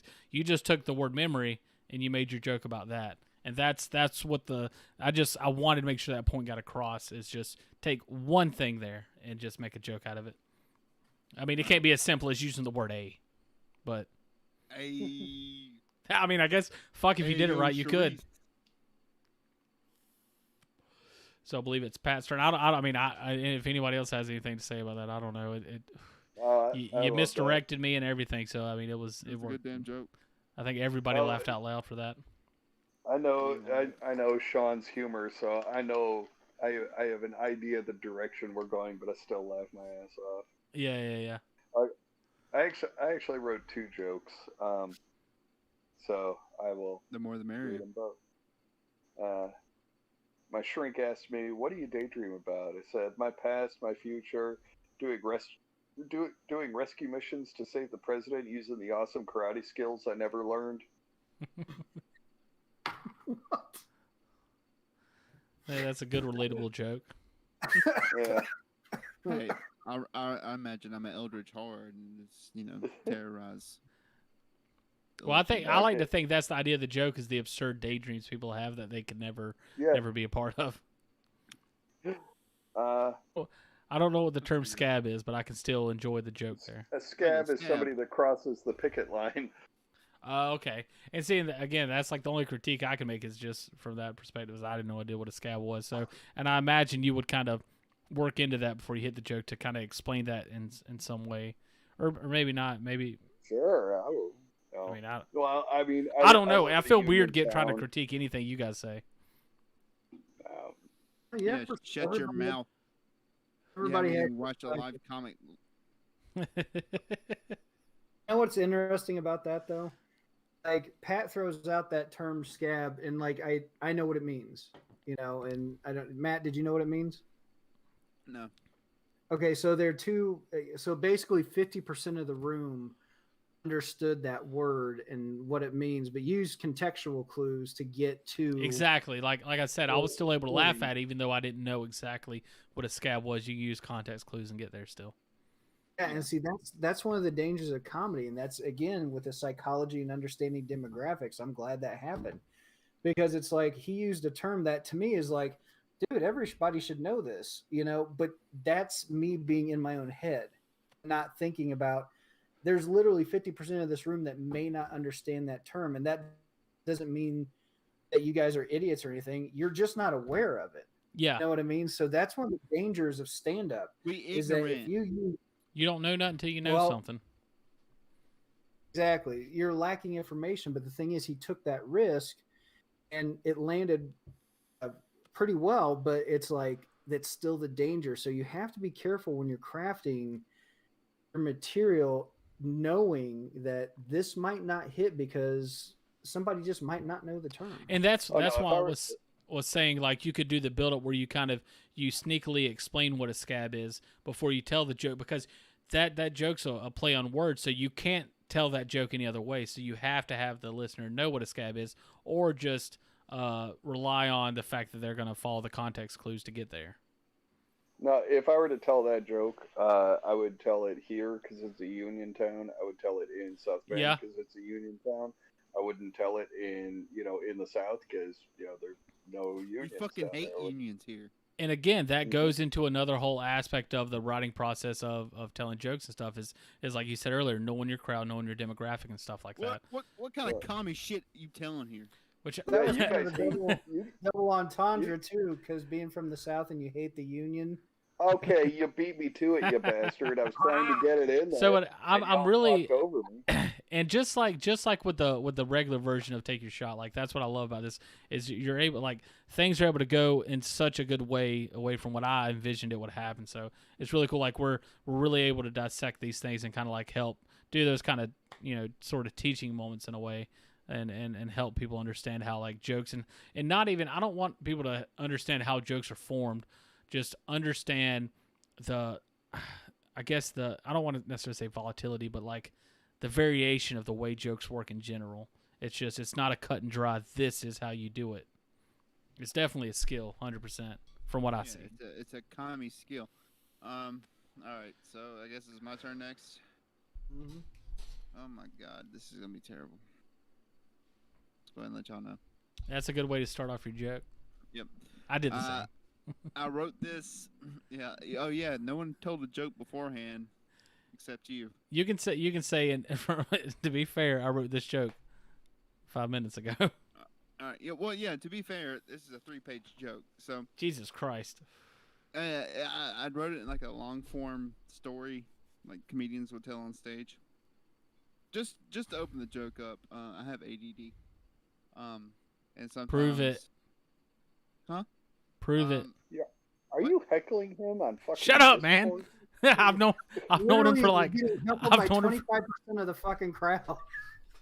I've known him for 12 years. I can do that. Oh, he's the friendly heckler, Sean. Oh, the worst. I'm only trying to get you to be better at what you are. No, yeah. Oh, God, stop your. Oh. I'm just trying to help you deal, man.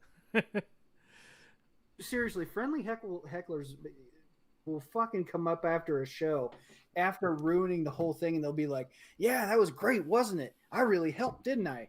And you could just mentally. You were giving comp tickets. You know, just like it's yeah. It's I imagine it's like you're going out there.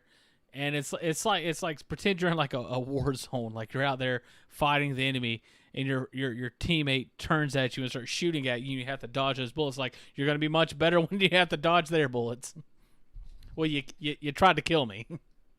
To tweak your analogy, it's almost like you're crawling through the muck, and your battle buddy is pointing you out to the enemy. Yeah. There he is, right there. You got it, buddy. Now duck. You got to be so much better at avoiding the enemy now. All right. So this is how my joke story starts off. All right. So I have this friend named Yarbin. Yarbin is a foreign exchange guy. He came overseas. He's from some Swedish nation somewhere. And Yarbin decided to be a lifeguard as his profession. So we got him up in a tower. He was serving lifeguard. He was doing duty one day. And that was the afternoon that the people up at West Coast Island decided to sell their yacht. Now, Yarbin, he's a good guy, but he doesn't understand English very well. He was mostly concerned with people drowning out in the ocean. You know, that's what lifeguards do. But today, when the yacht was selling, by. The radios were calling out saying, "Hey, there's a yacht, there's a boat. Tell the beachgoers to wave or something, whatever." The yacht starts coming closer towards the beach. Now we don't know. Yarbin doesn't exactly know what's going on. There's people yelling in the radio, and the boat's coming closer and closer, and the beachgoers are kind of like coming closer to the beach out of the water. And all of a sudden, he starts hearing his name from the radio. He gets it, Yarbin, Yarbin, Yarbin.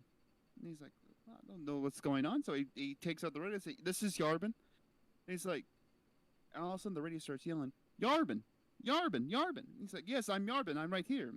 And what's happening is they're yelling starboard. But he's hearing Yarbin because he doesn't speak English. He has intercepted the radio command for the boat telling them to turn starboard. Now, starboard, for those who don't know, means left. The radio command is telling the boat to turn left. But he has somehow intercepted that signal, and he's just hearing Yarbin. He's hearing his own name. So 17 beachgoers hear the lifeguard yelling his own name while the boat sinks in the ocean. And that's how it ended because my time was out, so I was just supposed to finish it real quick. So. Oh. I want to say real quick, I was laughing so hard because I was able to tell like a little over midway through that this wasn't going to work. Yeah. As soon as I heard Yarbin and starboard, I was wondering what the Yarbin was. I was like, is that going to be yacht? Is he going to try to correlate them two? No, it was starboard, which is closer. Yeah, so it was that's my time. I was like, if I had more than 5 minutes, I could probably make it work. If I had like a week. Well, to be fair, I think the start. person that won tonight took the least amount of time as anybody. And I think the person that came in second took the second least amount of time as anybody. And I'll say that, number one, both of those were me. Hands down. That laugh means that was a good joke, and it also means I'm wrong. That laugh was a pity laugh. Thanks, man. I appreciate it. Thanks you guys for joining the stream tonight. I gotta go. I got a lot of guns I gotta clean on accident. All right, no. I'm gonna say, just my personal vote is gonna have to go to Sean. If there's still anybody watching this, if you guys have any votes to go, I think Sean's obviously Pat's second, but Sean's I think most. I'm just going off of who laughed the most. Oh, I it's love definitely Sean. off of Sean's. I give it to Sean. Yeah, And that's pretty good. And it's funny because, like, I don't want to say it's necessarily this, but I mean, it is and isn't at the same time. It's kind of the simplest joke. It's the most, like, relatable in a sense. And it was easy to follow everything you were saying. It was very clean, I guess is the right word to use. Well, Tom, since both me and you lost, we gotta take a shot. No. Who lost harder, me or Matt? I'll read my joke. God. It's like picking what's worse, cat turds or dog turds. Exactly. Yeah, exactly. What do you hate more? Pat. I don't know if he said Pat or Matt, but it sounded like Matt. He said No, cat. here's the thing, and this just comes from the perspective of I'm probably making this way longer than it needs to be. Yeah, Neil votes for Sean too. So Yeah, it's definitely Neil- Sean.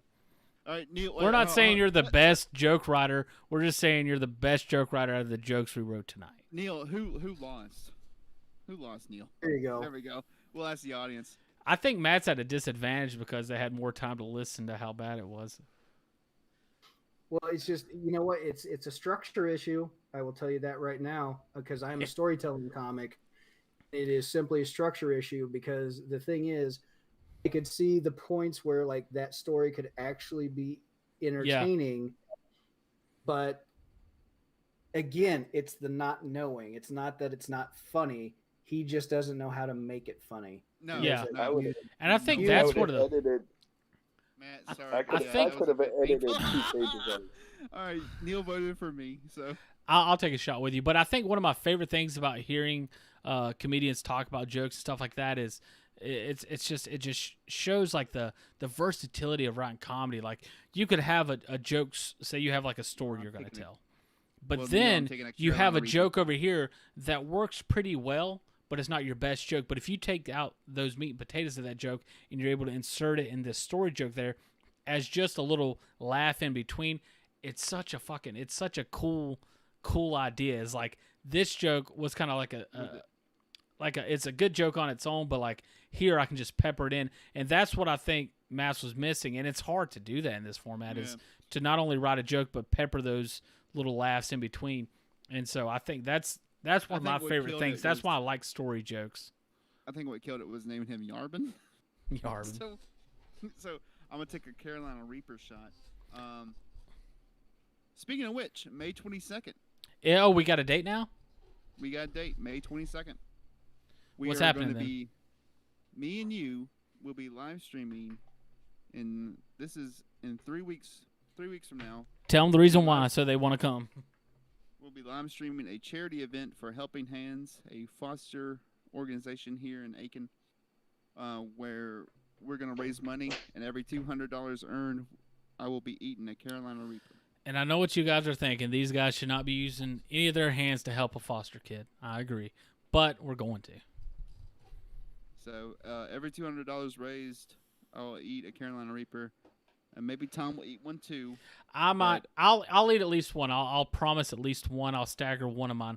We did a stream a long time ago when Matt was raising money to get an editor for his book, where it was every 200 you ate a Carolina Reaper. In like a 3-hour period, he ate 6 Carolina Reapers. Oh my God! No, it was fucking. I ate one with him a few weeks ago, just so I could, or like a month ago, so I could finally see what it's like. It's fucking terrible. It is terrible. It is. I mean, you can imagine how not good it is, and it is probably worse than that. And he ate 6 of them, and I remember laughing, having a good time, like what an idiot. And then I had one, and it's just. Once you have one, you're like, how is it humanly possible to eat that many in that short period of a time? Because the worst part is it lasts about 15 minutes. And so it's like you set a house on fire with gasoline, and every 10 minutes you throw some more gasoline on it. Like, you're never going to put this out. It's just, so he really wanted that book edited. Yeah, I got it edited, and then I turned around and did a rewrite. So I'm going to comparing those. I'm comparing my rewrite to the edited version and seeing which more I might Frankenstein it all together. That's way down the road, but in 3 weeks we're gonna be doing a foster stream, a fundraiser stream for a foster organization. We'll figure out what that stream's gonna exactly be about, but I would like to say I think what would be cool is if we could do like just random guest spots in between, like we can have Pat come back on, we can have Sean come back on, we can have various guests, Logan can pop in, and just kind of stagger it that way. Or we can do like we did last time, where it's just our friends playing video games and Matt screaming in the corner because he's eating Carolina Reapers. Yeah, I think whatever.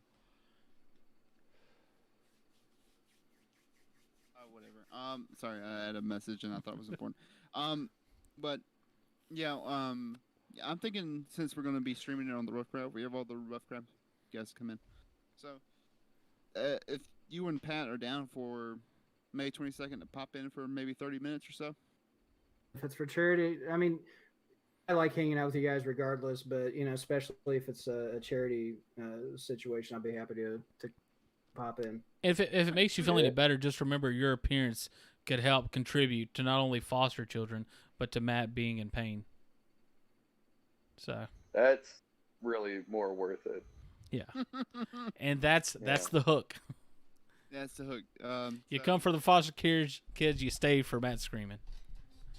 So check that out, May 22nd. More details to come. Anyway, yeah. So here is to the Carolina Reaper stream, and here's to you two for joining us tonight.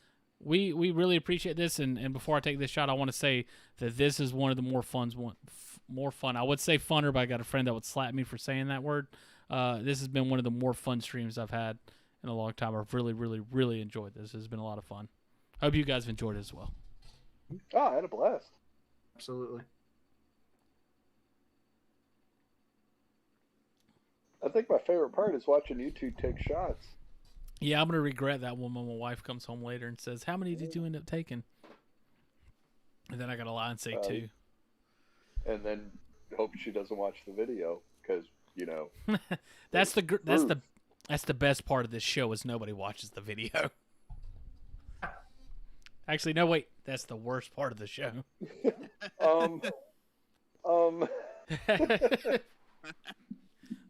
Luckily, one of them wasn't on camera, and she's not going to get this far. But no, I mean, unless anybody has anything else they want to talk about, I think that's it. I think that was a good episode. Yeah. Yeah. Do you guys have anything you want to plug? I know I didn't necessarily have anything to plug of yours, Pat. I was going to add y'all's Twitter in, but then I was going to have to ask Matt to get y'all's Twitter, and then he was going to have to ask you guys. You had to send it back to Matt. It was just a lot of stuff, and I didn't know how important that would have been to you guys. So, okay, well, I didn't know how important that would be to anybody, but we can plug your Twitter. I can throw it in the description if you guys would like that. Of course, they like that. It's promotion. Anything you guys got to plug or promote or anything at all? I got nothing right now. I just you could find me on Xbox under Celtic Swede.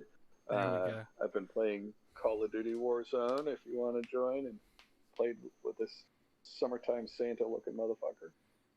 Other than that, nothing. Summertime Santa. I like that. Hey, looking breezy with his straight across beard cut.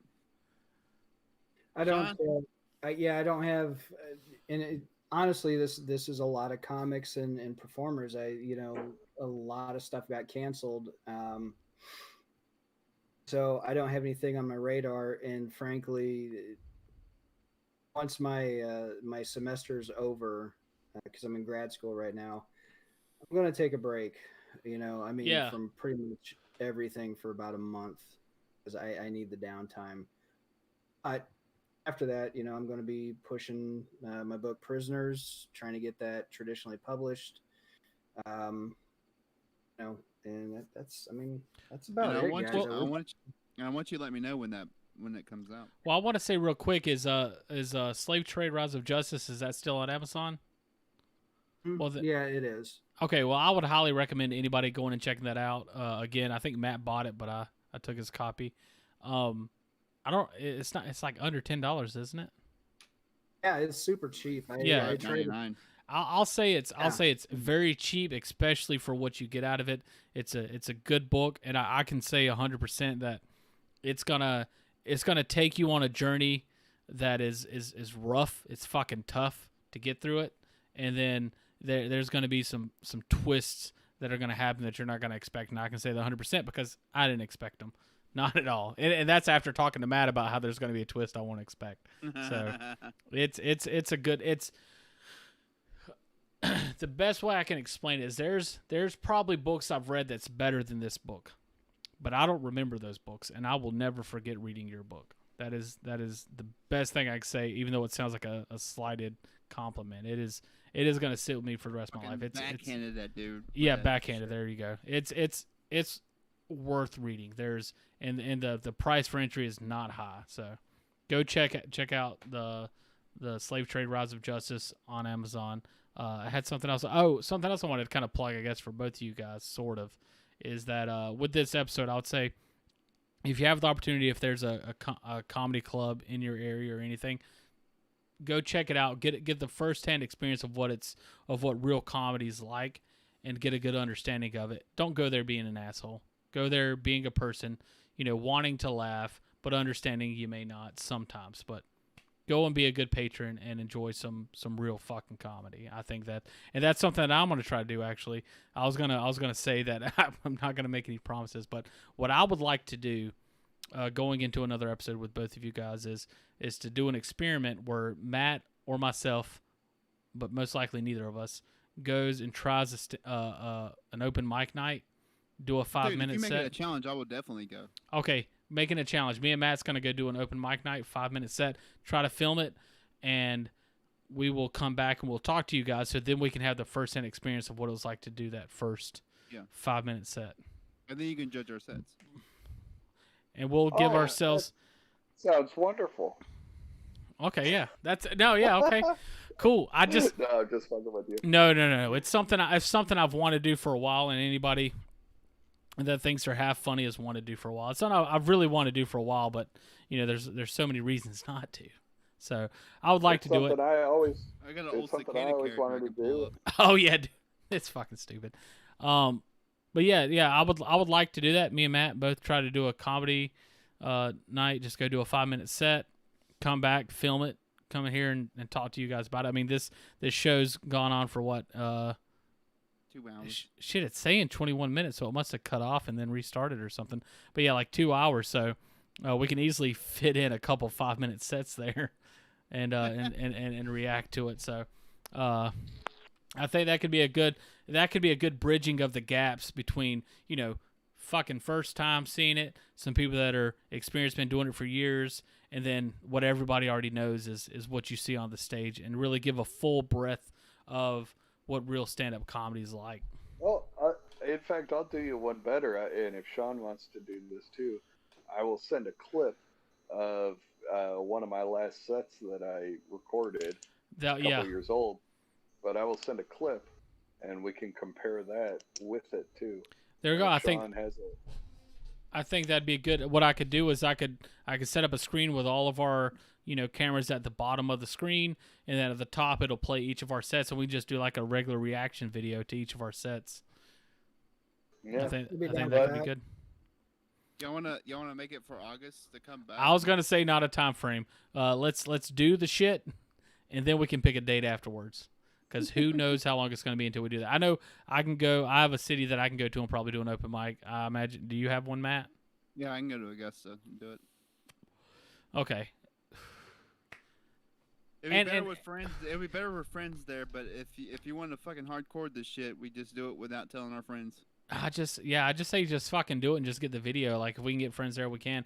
I just think, from a lot of what I've heard, that is kind of the hardest part of doing stand-up comedy, is just fucking doing stand-up comedy.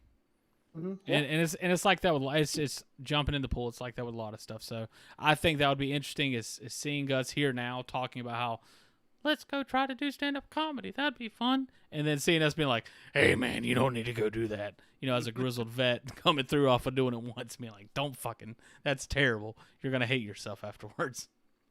You know, I love the idea, but I'm going to give you one piece of advice. No, help us out. Help us out. Do not. Okay, 2 things. 1, don't fuck the wait staff. Hey, I'm married and I love my wife, so we're good on that. Married. Okay, good. So I don't have to worry about that. The other thing is do not drink before you go on stage. There's so many people who are like, man, I gotta take a couple shots to like take the edge off. And this guy gets me. And you're going to be like, oh, maybe I need to take another shot to take more of the edge off, and you will forget everything you thought you wanted to talk about. God damn it, man! You will stumble all over the place, and it will make what could have been a good experience a shitty one. So just this piece of advice I can give you. That sounds exactly like everything I needed to hear. Because I was gonna get fucking wasted. No, yeah, that was gonna be my whole thing. Is like I was gonna. You remember what you said earlier about everything you just said? That's what I was thinking. I was thinking all of that.